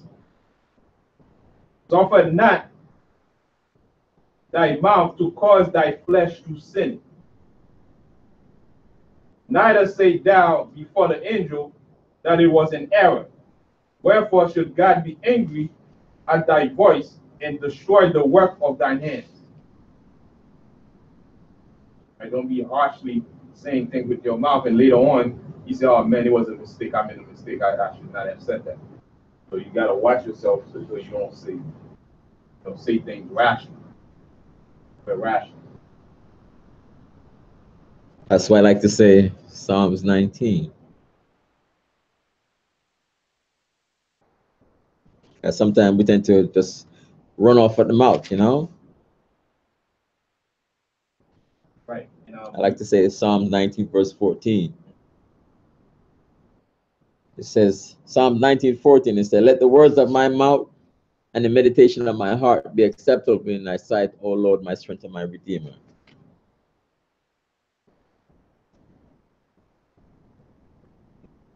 Yeah, I like to say that because sometimes we, as human beings, sometimes we just say things and we just run off at the mouth, or sometimes somebody, anger us, trying to push us or force us, whatever, in a certain situation and say certain things or making oblige or whatever, and sometimes we just say things. Fine. You see in the same verse in Ecclesiastes 5, if we read the 4th verse, and the one you just read is Psalm 19 and 14, right? Yeah, I like to say that in the morning. Okay. 5. All right, so let me read that. In verse 4, Ecclesiastes 5 and 4 says, when thou vowest a vow unto power, defer not to pay it, for he have no pleasure in fools. Pay that which I had vowed. If you're gonna make a vow, you're gonna make a pledge, you gotta make sure you can bound to it. Do whatever you can to hold it. So that's why making an exaggerated vow, you know you're not gonna be able to keep. Stay away from that. At least make it within be reasonable into what you say you can do. Right? Be reasonable. Say, okay, if I can do that, at least I could do that. I can do this because you already foresee that you can. That's a small thing for you within your reach. You can reach it, but don't go above and beyond and say I'm gonna do this, knowing it's exaggerated. Yeah. You just get yourself in a whole lot of trouble. I'm going to donate $1 million of my money, and you're like, person looks like, where's the, you say you're gonna, you made that vow. Oh, not my money. I'll try to raise that money. Sometimes they bound you to it too. Sometimes, but certain people they're campaigning and they say all these stuff, and they don't mean it. But you say, you said that in your campaign, you said this and you said that you're gonna do this and do that. When the time to come, he wins and everything. You can't be making those statements. Yeah. And he's like, oh, I retract my statement. Right. And not make anything that is unlawful vow or something that is impractical. You cannot do it. Yeah, politicians get into that trouble a lot. So when he start to find his counsel with him and say, you can't make something like that because where are you gonna get the money to do it? There's no funds to do it. And there's no way that you can do it. You can't make such a promise.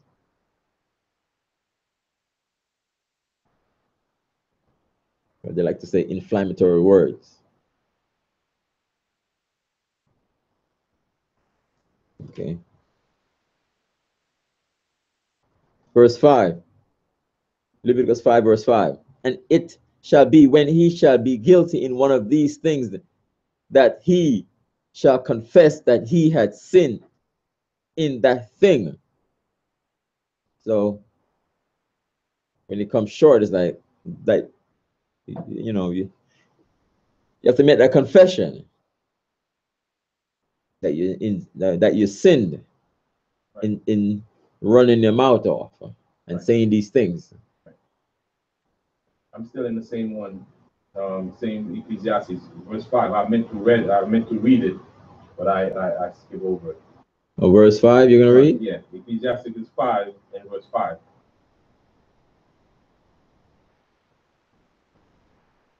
Okay, go ahead. Ecclesiastes 5 and verse 5 says, better is it that thou shouldest not vow, that thou shouldest vow and not pay. It's better to not vow than to vow and not honor your vow. So if anything, don't vow. If you know you cannot do it, just don't vow at all. So it's better to not vow than to vow and not pay. Yeah.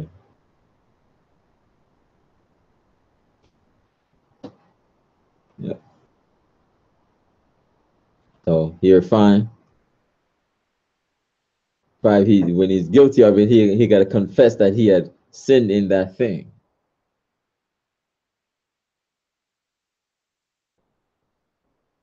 Sacrifice 1,000 bullocks. Realize that he don't have, but like maybe 2.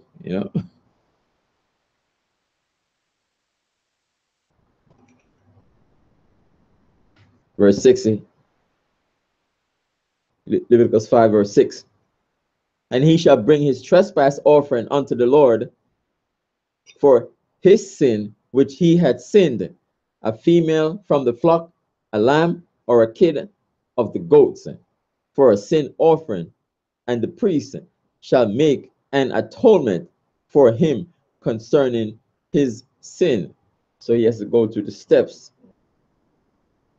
to make an atonement for that sin.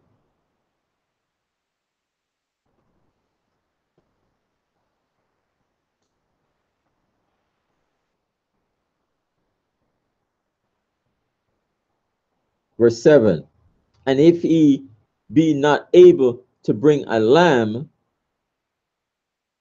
then he shall bring for his trespass, which he had committed, 2 turtle doves or 2 young pigeons unto the Lord, one for a sin offering and the other for a burnt offering.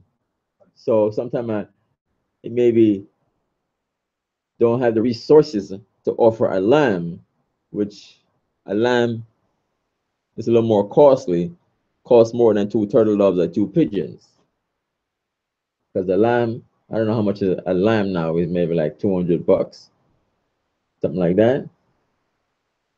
Not be able to bring a lamb, or you just too poor or don't have the resources. Right. So a turtle dove or 2 young pigeons. Fine. Let me, can I pull a scripture? Yeah, go ahead. Psalm 51:4. Verse 7.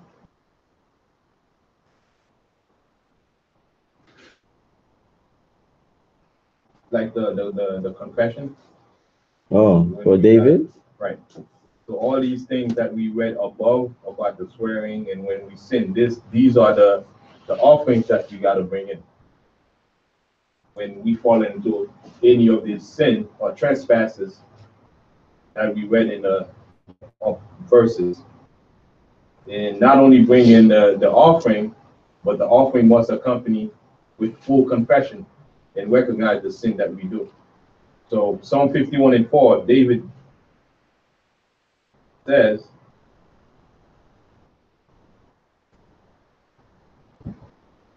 against thee only have I sinned and done this evil in thy sight, that thou mightest be justified when thou speakest, and be clear when thou judgest.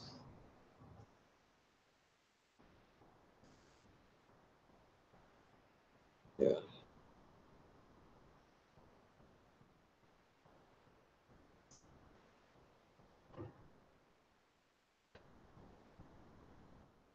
So according to here, this is what he has to offer. He has to bring something of value. A lamb or 2 turtle doves or 2 young pigeons, something of value in replace to atone for his sin. We have to go through these steps. Verse 8. And he shall bring them unto the priest, who shall offer that which is for the sin offering first, and wring off his head from his neck, but shall not divide it asunder. Because since it's a small animal, small, pigeon or a young pigeon, it's small to divide. Verse 9. And he shall sprinkle of the blood of the sin offering upon the side of the altar, and the rest of the blood shall be wrung out at the bottom of the altar. It is a sin offering for sin, an offering for sin. Verse 10. And he shall offer the second for a burnt offering according to the manner, and the priest shall make an atonement for him for his sin which he had sinned, and it shall be forgiven him.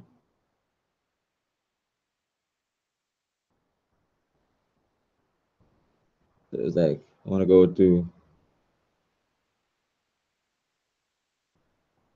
Testament.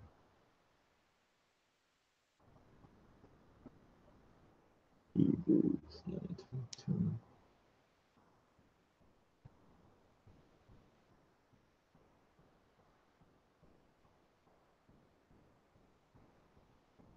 I want to read for verse 10.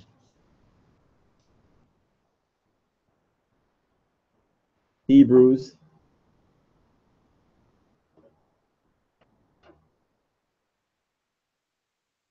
9:22. Yeah, Daniel, can you read it for me, please? That's the only one we asked. Hebrews 9:22. For verse 10, Hebrews 9:22. Yes. That's the only one we asked. What you said? That's the only one we asked. No, no, we had John 13:34, Psalms 19:14, Psalms 51 and 4. Gotta stay up, man. Yeah, I know. It's like when I'm here, you know, when I come, I try to keep myself alert, because when you're at work, you can't be slacking, because they require you to do X, Y, and Z, A, B, and C, and they're upset when they don't do that. I remember one brother, I was on by the river line, and he said that they had asked him for something. He said it took like an hour to find this thing. He said because he was so high, you know. He was telling another brother, I said, like, that's sad. Something to find something small, and he was spending a whole hour looking for it. I said, that's a shame, though. So when your job, or when you're in a class, you know, the teacher sometimes he's writing on two boards. He write one, and then he write on the other one, and then he erase this one to start writing again, and then erase the second one. So he's not gonna go back. You have to get a nose with somebody else, you know. Okay. Try to keep up. So you got it? Yeah. No, Hebrews 9:20. What's the other one? Hebrews 9:22. You got it? Yeah, I have. No. In almost all things, by the law, purged with blood, and without shedding blood. Shedding of blood.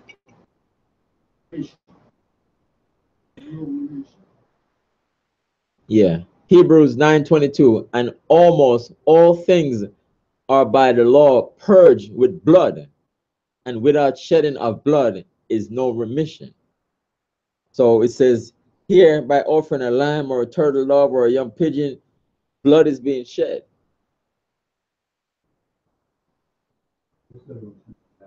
Yeah, blood is being shed for this. But you have Hebrews 9:22. Verse 7 had Psalm 51 and 4. Verse 3, Number 6, 121. Ecclesiastes 5:4-6. John 13:34, and Psalms 19 and 14. John 13. What? John 13:34. Psalms 19:14. And Psalms 51 and 4. Okay. So these offerings here is shedding of blood. But this one now, verse 11, Leviticus 5, verse 11, but if he be not able to bring 2 turtle doves or 2 young pigeons, then he that sinned shall bring for his offering the 10th part of an ephah of fine flour for a sin offering. He shall put no oil upon it, neither shall he put any frankincense thereon, for it is a sin offering. So if you can't bring the lamb or the turtle doves, then you got to bring 10 part of an ephah of fine flour. So, but you have to bring something. The lamb, 2 turtle doves or 2 young pigeon, or fine flour, 10 part. So, but you can't just, but according to the law here, you have to bring something. Verse 12.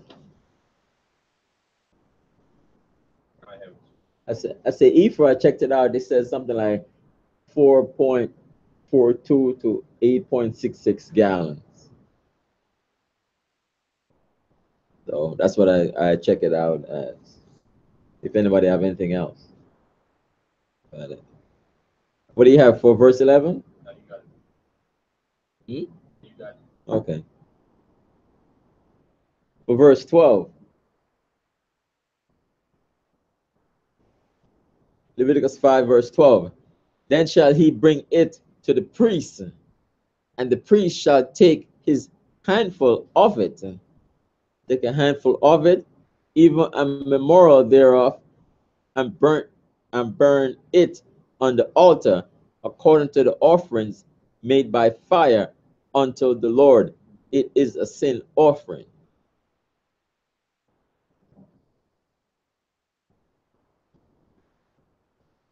Memorial portion. I see a little note here. It's memorial.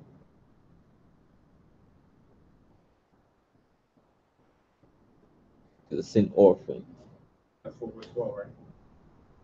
That's 12. I mean, verse 12, you just read verse 12, right? Yes.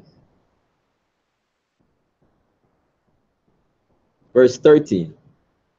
And the priest shall make an atonement for him as touching his sin, that he had sinned in one of these, and it shall be forgiven him, and the remnant shall be the priest as a meat offering. So when you go to the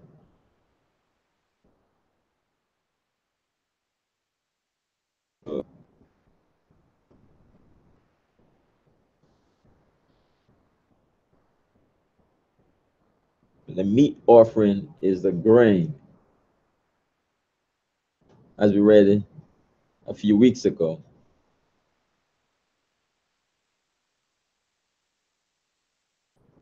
Leviticus.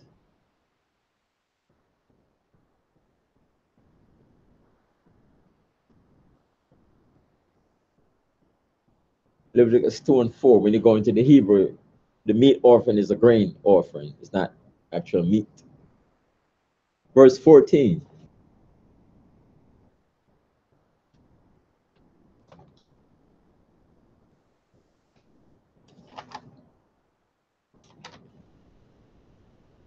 And the Lord spake unto Moses, saying, verse 15, if a soul commit a trespass and sin through ignorance in the holy things of the Lord, then he shall bring for his trespass unto the Lord a ram without blemish out of the flocks, with thy estimation by shekels of silver after the shekel of the sanctuary for a trespass offering. So sin by ignorance.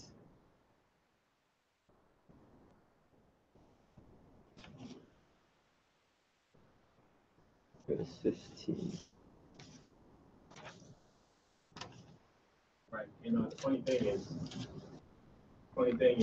it tells them when they bring the flour, when they do it, they should not do it with frankincense nor oil. Yeah.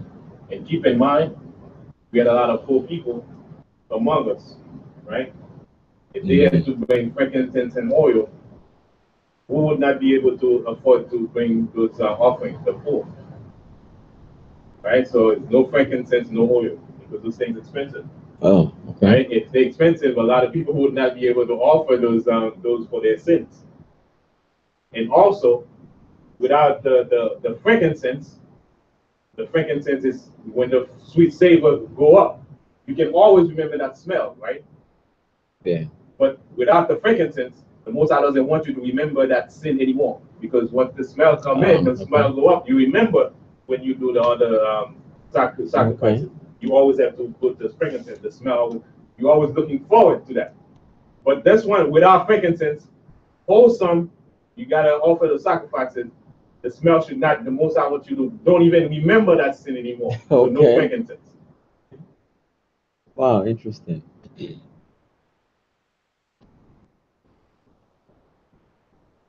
No frankincense, no oil, just the flour, so that anybody can afford it. No frankincense, no expensive stuff, so that it'll be economical. Everybody can, the poor, even the poor, can afford to bring that sacrifice. Okay, so it said the shekel of the sanctuary for a trespass offering. I have Exodus 30 and 13. But that my what? Well, I'm gonna ask you for all the scriptures I No, Yeah, when I come to the Sabbath service, I just pray to the Most High to keep me awake and keep me following along, because I don't come here to sleep, you know. I have my bed to sleep, but I don't come here to sleep. I try my best and I pray the Most High. okay, which one do you want me to read now? Exodus 30, verse 13. Exodus 30, 13. Yes.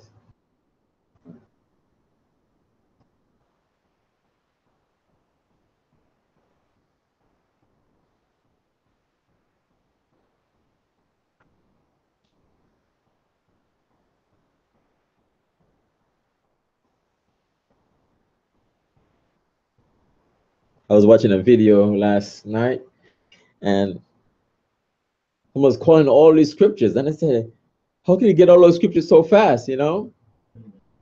And I'm using this here to pull up my other scriptures, you know.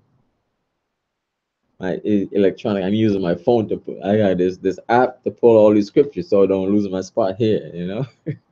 Exodus 30 and 13 says, this they shall give every one that pass among them that are numbered, half a shekel L after the shekel L of the sanctuary. I is 20 G rod, and half a shekel equal shall be the offering of the Lord. Yeah. It says, this they shall give everyone that passeth among them that are numbered half a shekel after the shekel of the sanctuary. So I said this the shekel of the sanctuary is a different I guess a different way of doing it. A shekel is 20 gerahs, and half shekel shall be the offering of the Lord. So it's a shekel of the sanctuary. So whatever require the sanctuary of the shekel of the sanctuary, whatever it is according to here. What's the shekel? Is a coin. Like we have, you know, pennies, nickels, and dimes and quarters. Certain thing, you know, is a monetary exchange. Denomination. Yeah. Yeah. Nomination in coins or? Yeah. Yeah, nomination. Yeah. Okay. Shekels, 40 shekels, sometimes things are 40 shekels or 50 shekels, or and you know, whatever the most are required. You have to kind of look it up. That people say like the Israeli shekels. But if you have a shekel, according to, you know, certain things, 40 shekels or 50 shekels, you have to pay that for it.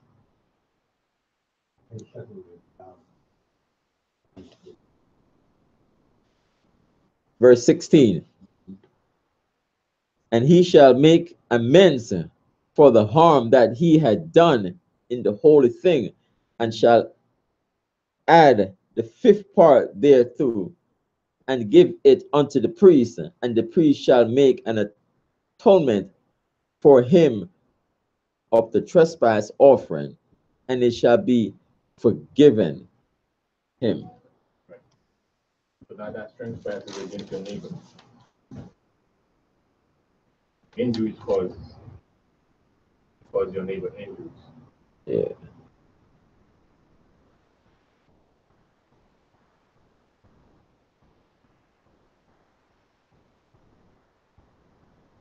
I'm trying to find this scripture.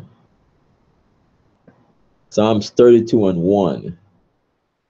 Psalm 32 and 1. Yeah, got it. Oh.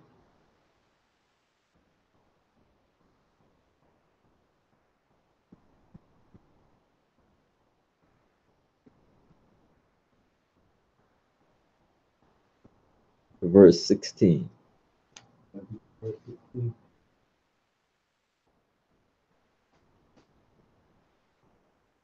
Daniel, could you read that for me? 32:1. Yeah, please.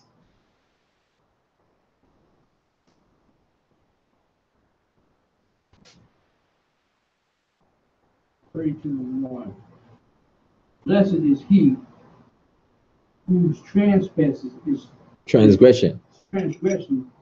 forgiven. Okay. Excuse me. Blessed is he that trespass is forgiven, and whose sin is covered. Yeah, it says, blessed is he whose transgression is forgiven, whose sin is covered. It's a beautiful thing. So when we pray, our Father daily, we asking for the Most High to forgive us. Yeah, so we're repenting and we're asking the Most High forgive us, have mercy upon us, because with me, like sometimes I like to read Psalm 51, just the beginning of Psalms 51, for the Most High to forgive me, because you could sin, to have mercy upon me. Psalm 51:1. Right. Okay.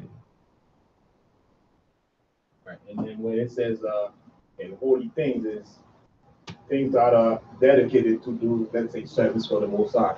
If you sin against these things, then you gotta do an atonement, right? Like things that's dedicated for the temple and things like that. If you steal, something in the temple, or you steal some books or something like that, so all that that's committing sin against the holy things that are holy to do service for the Most High. Right? If you stole whatever, your light, or manure or something, or you hide it somewhere, that you gotta amend for that. Just say, in Saudi Arabia and certain countries, man, they'll chop your hand off for that.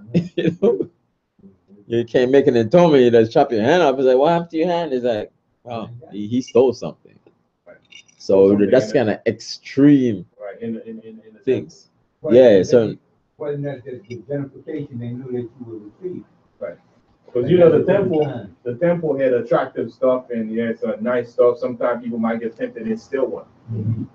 Yes. The vessels and things like that. Mm-hmm. Nice decoration.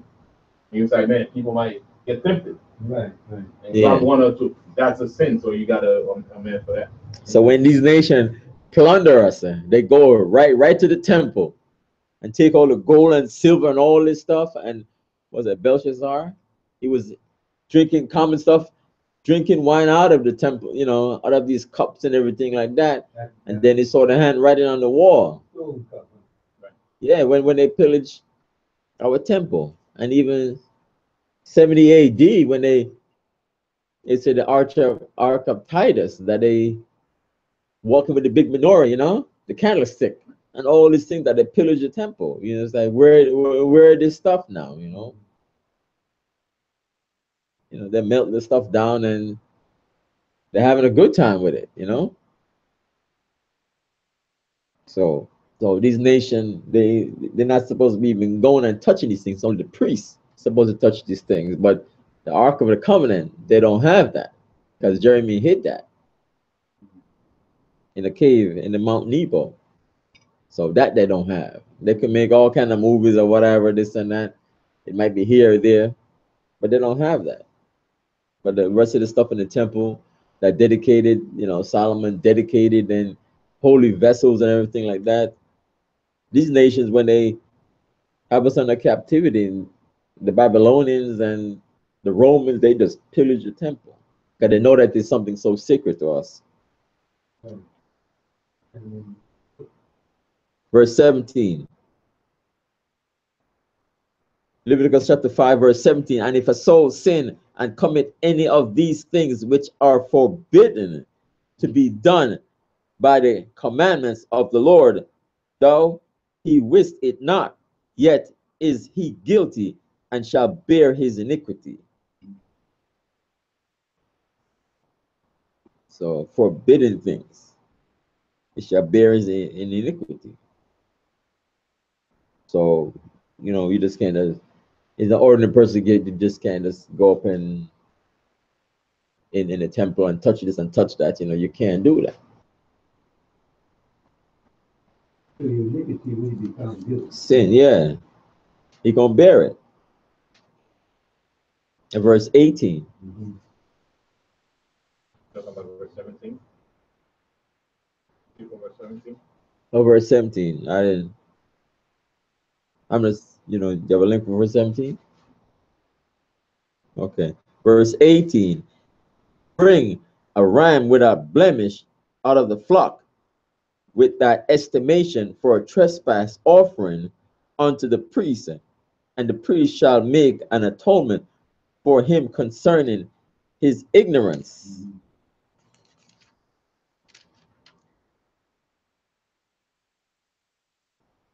Wherein he erred and wist it not, and it shall be forgiven him. So whatever he done and whatever it is he's done, he's got to bring an offering, a ram without blemish.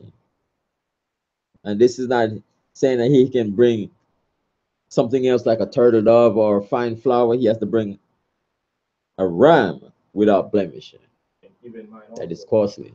Most I even have that if there's a sin that is done in verse 17, or you're not sure if it's a sin or if it's not a sin, you still have to bring something just in case. Just in case, okay. Right? In case where there's doubt, maybe it's a sin, maybe it's not a sin. There's a gray area. We're not too sure.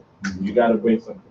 Yeah, you just can't say, "Oh, I've sinned and I don't bring anything." It's like, oh, you got to bring something of value. Ram, goat, turtle dove, pigeon, fine flour. You got to bring something. You just can't bring nothing, or say, you know, you didn't sin. Right. That's what I said. If a man, there's no man that says he's without sin. Right? Yeah, He's pure and sin not. So no matter what, if you have doubt or you might sin unknowingly, you got to bring something just to cover up. Yeah, you don't want to bear that sin as if you didn't sin. You have to bring something.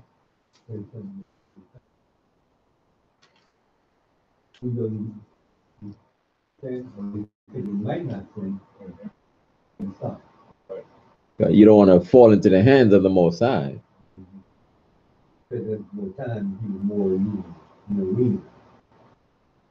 Yeah. Then follow up what happens. Follow up what you're supposed to do.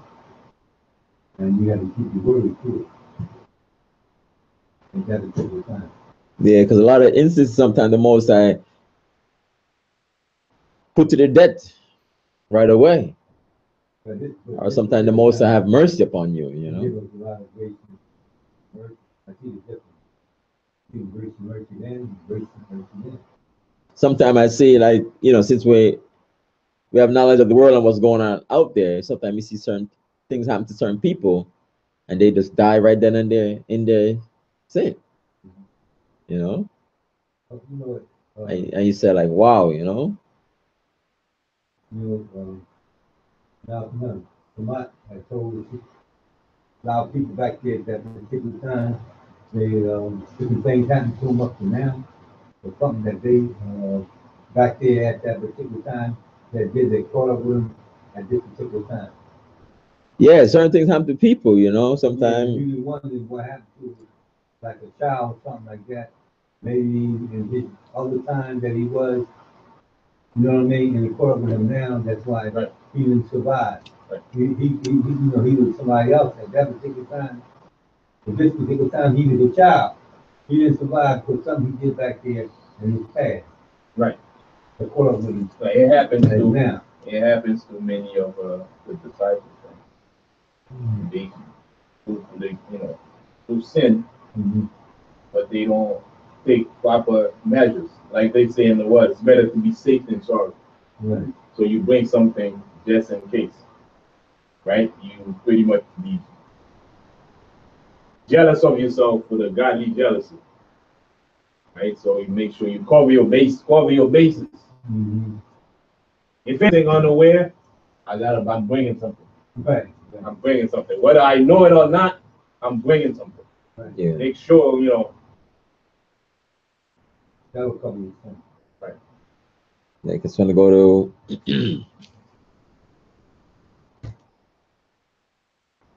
just want to go to a quick verse.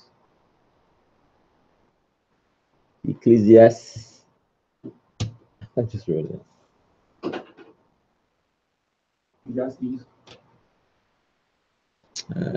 I just said it. 8 and 12. What's that?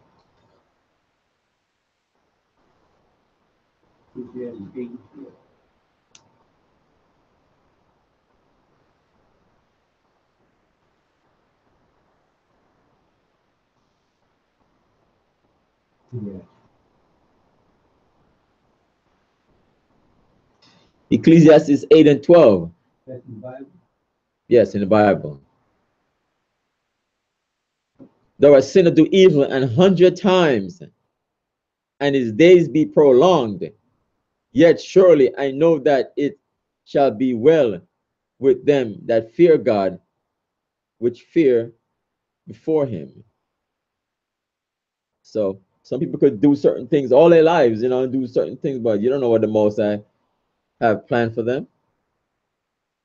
Yeah, eating pork for all my grandmother ate pork all her life, and she lived to like 100 years old. So and another person could just eat it, deliberately eat it and just die, right, or get punished for it. Right. And you say, wow. So you don't want to take chances like that with the Most High, Say I can eat it or whatever, this and that. Or the Most High gonna have mercy upon me, don't, because the Most High will, punish you according to His will. He could be punish you if you're 20 years old, or punish you if you're 100 years old by eating it. You know what's happening. You don't know what's gonna happen to them. Right. So, they took a chance and put, they like pork. They took a chance and ate the pork. But ain't nothing happened to them right away. But eventually something's going to happen to them because it's against the law.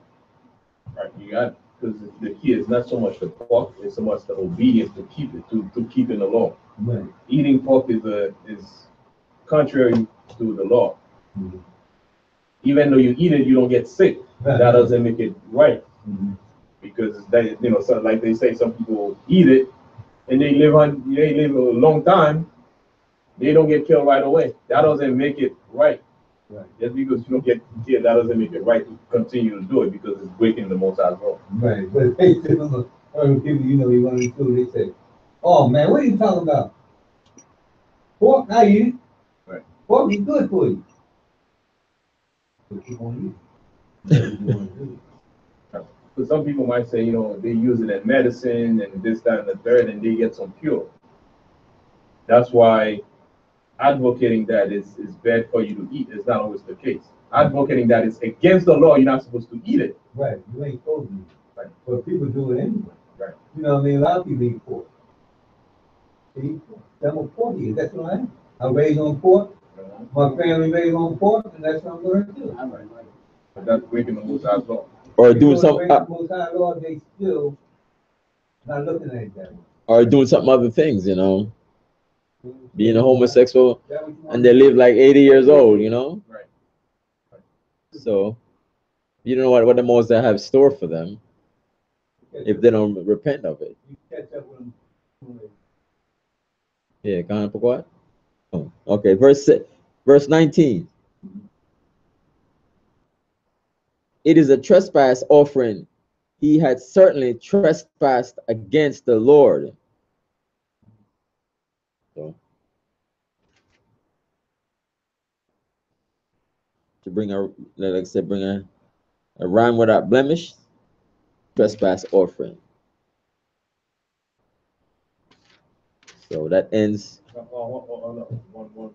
One more. Okay. For what verse? For verse first the sin and ignorance. Hebrews what? Hebrews 10 and 28.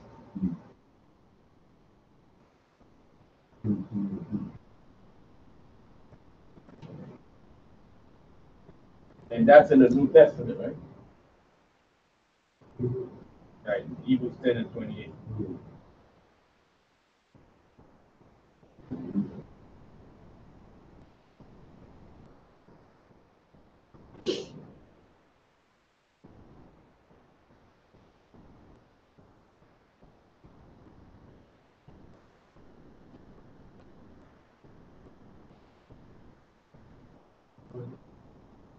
All right, Hebrews 10 and 28 says, it's in the New Testament. Hebrews 10 and 28. What's that? Right.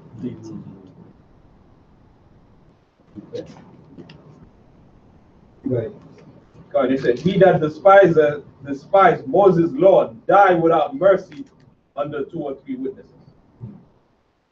Then Moses' law, those who don't do it, you despise it under 2 or 3 witnesses, die. There's no, not that time in so that's why we got to keep the law to the best of our ability. So if we didn't keep Moses' law under 2 or 3 witnesses, you die. But now, even here,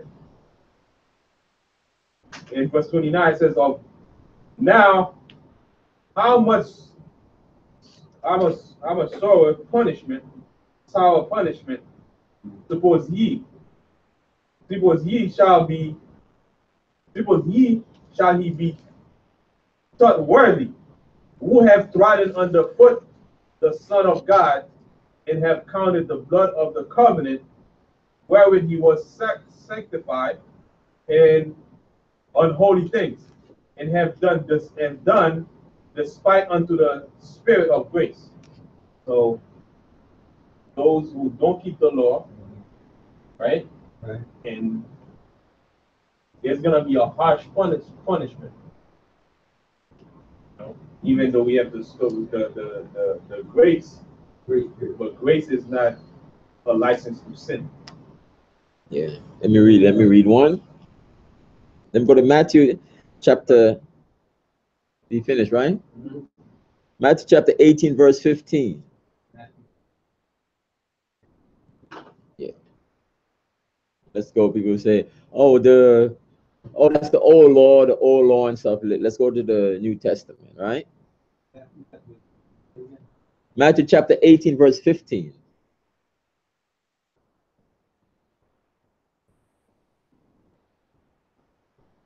It says, moreover, if thy brother shall trespass against thee, go and tell him his fault between thee and him alone.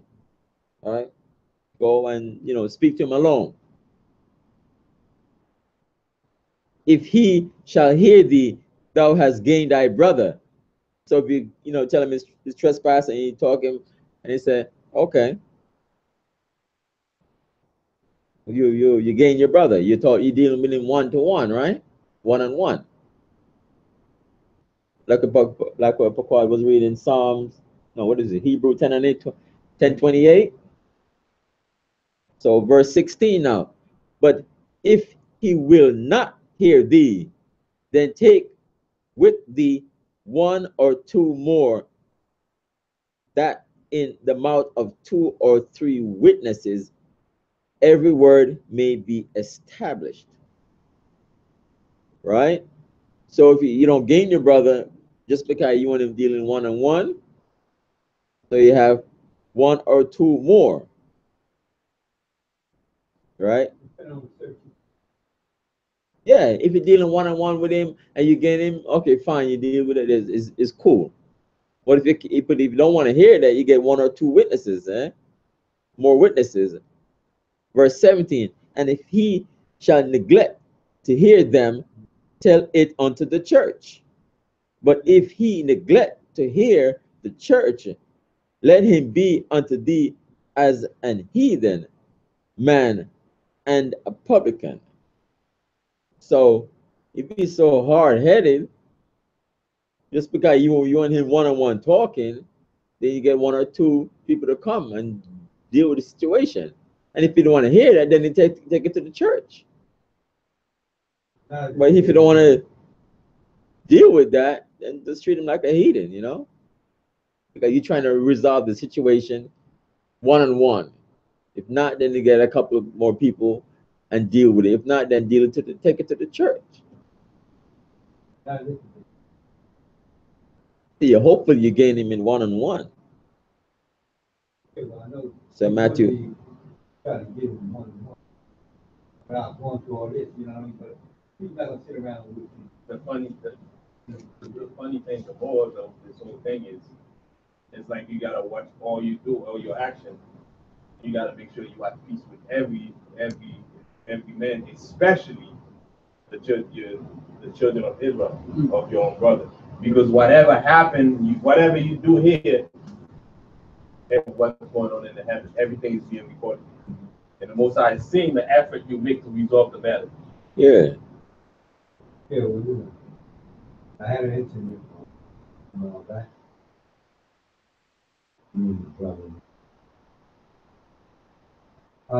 What I did was we just didn't communicate for a while. That's all.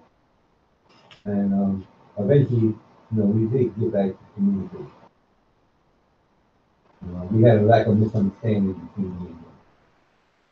So the best thing, instead of getting, making come out of a physical thing, best thing is back off, you know what I mean? So we didn't speak to each other for a good while. Then one day, we both admit that we were wrong. We speak to each other. Best way I can handle it. Yeah, you try to resolve it quick, resolve it between you and him.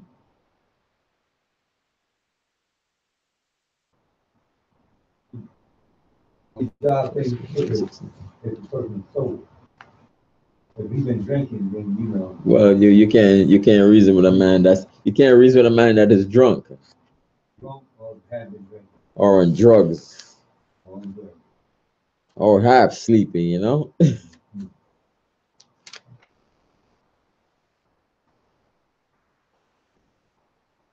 Break time, Yeah, 1 second. That's really 1 Corinthians 6:1. Yeah.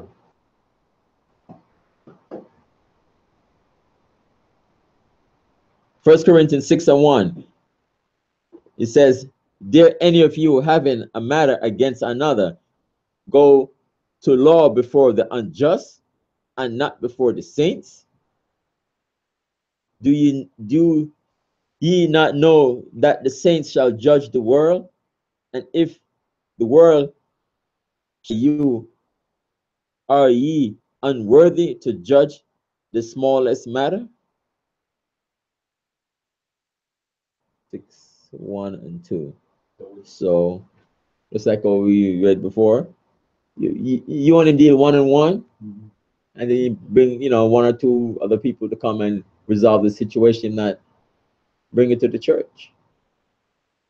So in the thing is, Most High wants us to be elevated where we can hear other matters and solve the issues righteously in a manner where the world cannot solve it, as efficient as we can solve the matter, right? Because going to the world, they go into a different book and their own law, but we got the law of how we should, conduct ourselves. So we should be able to handle any matter concerning ourselves righteously with the law that we have.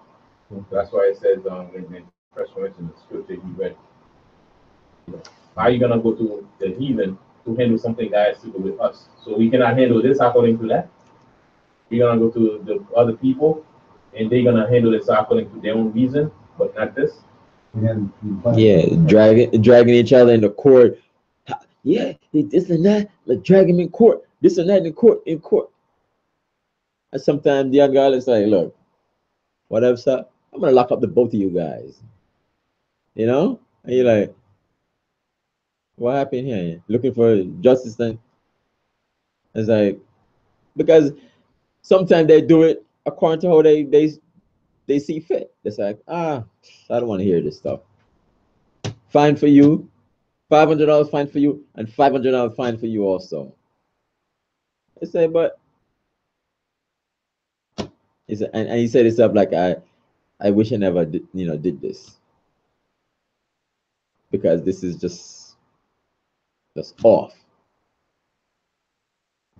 So that concludes chapter 5.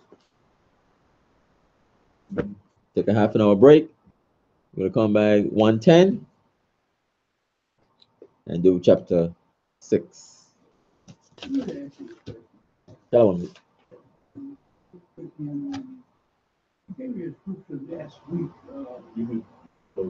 Yeah. All right. Come back at 110. All right. Shalom, Israel. No, 2. Yeah, 110. Yeah.